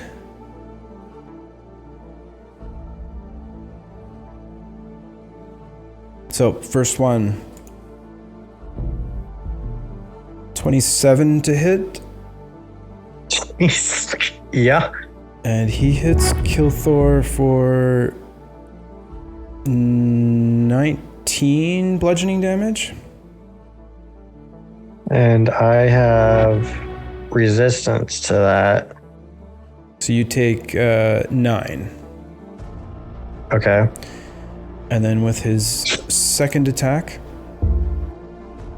a 21 to hit. Yep. And this time he does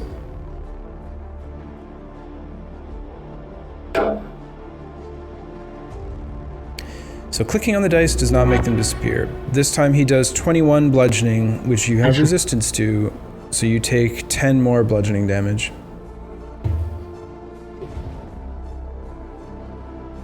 Oh, baby, I'm still up. Can I activate Hellish Rebuke? You certainly can, yeah. 20. All right. Which type of damage is that?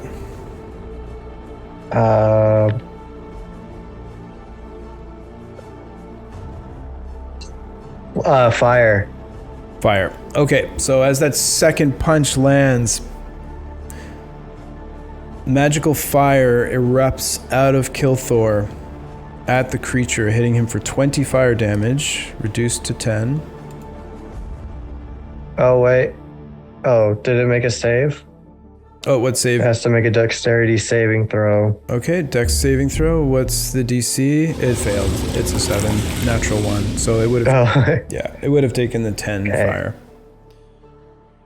Okay, that's the end of round 6, guys. You have to go when, Rocky? In 3 minutes. Okay. Well, you could kill me off if you want. It's fine. Well, no.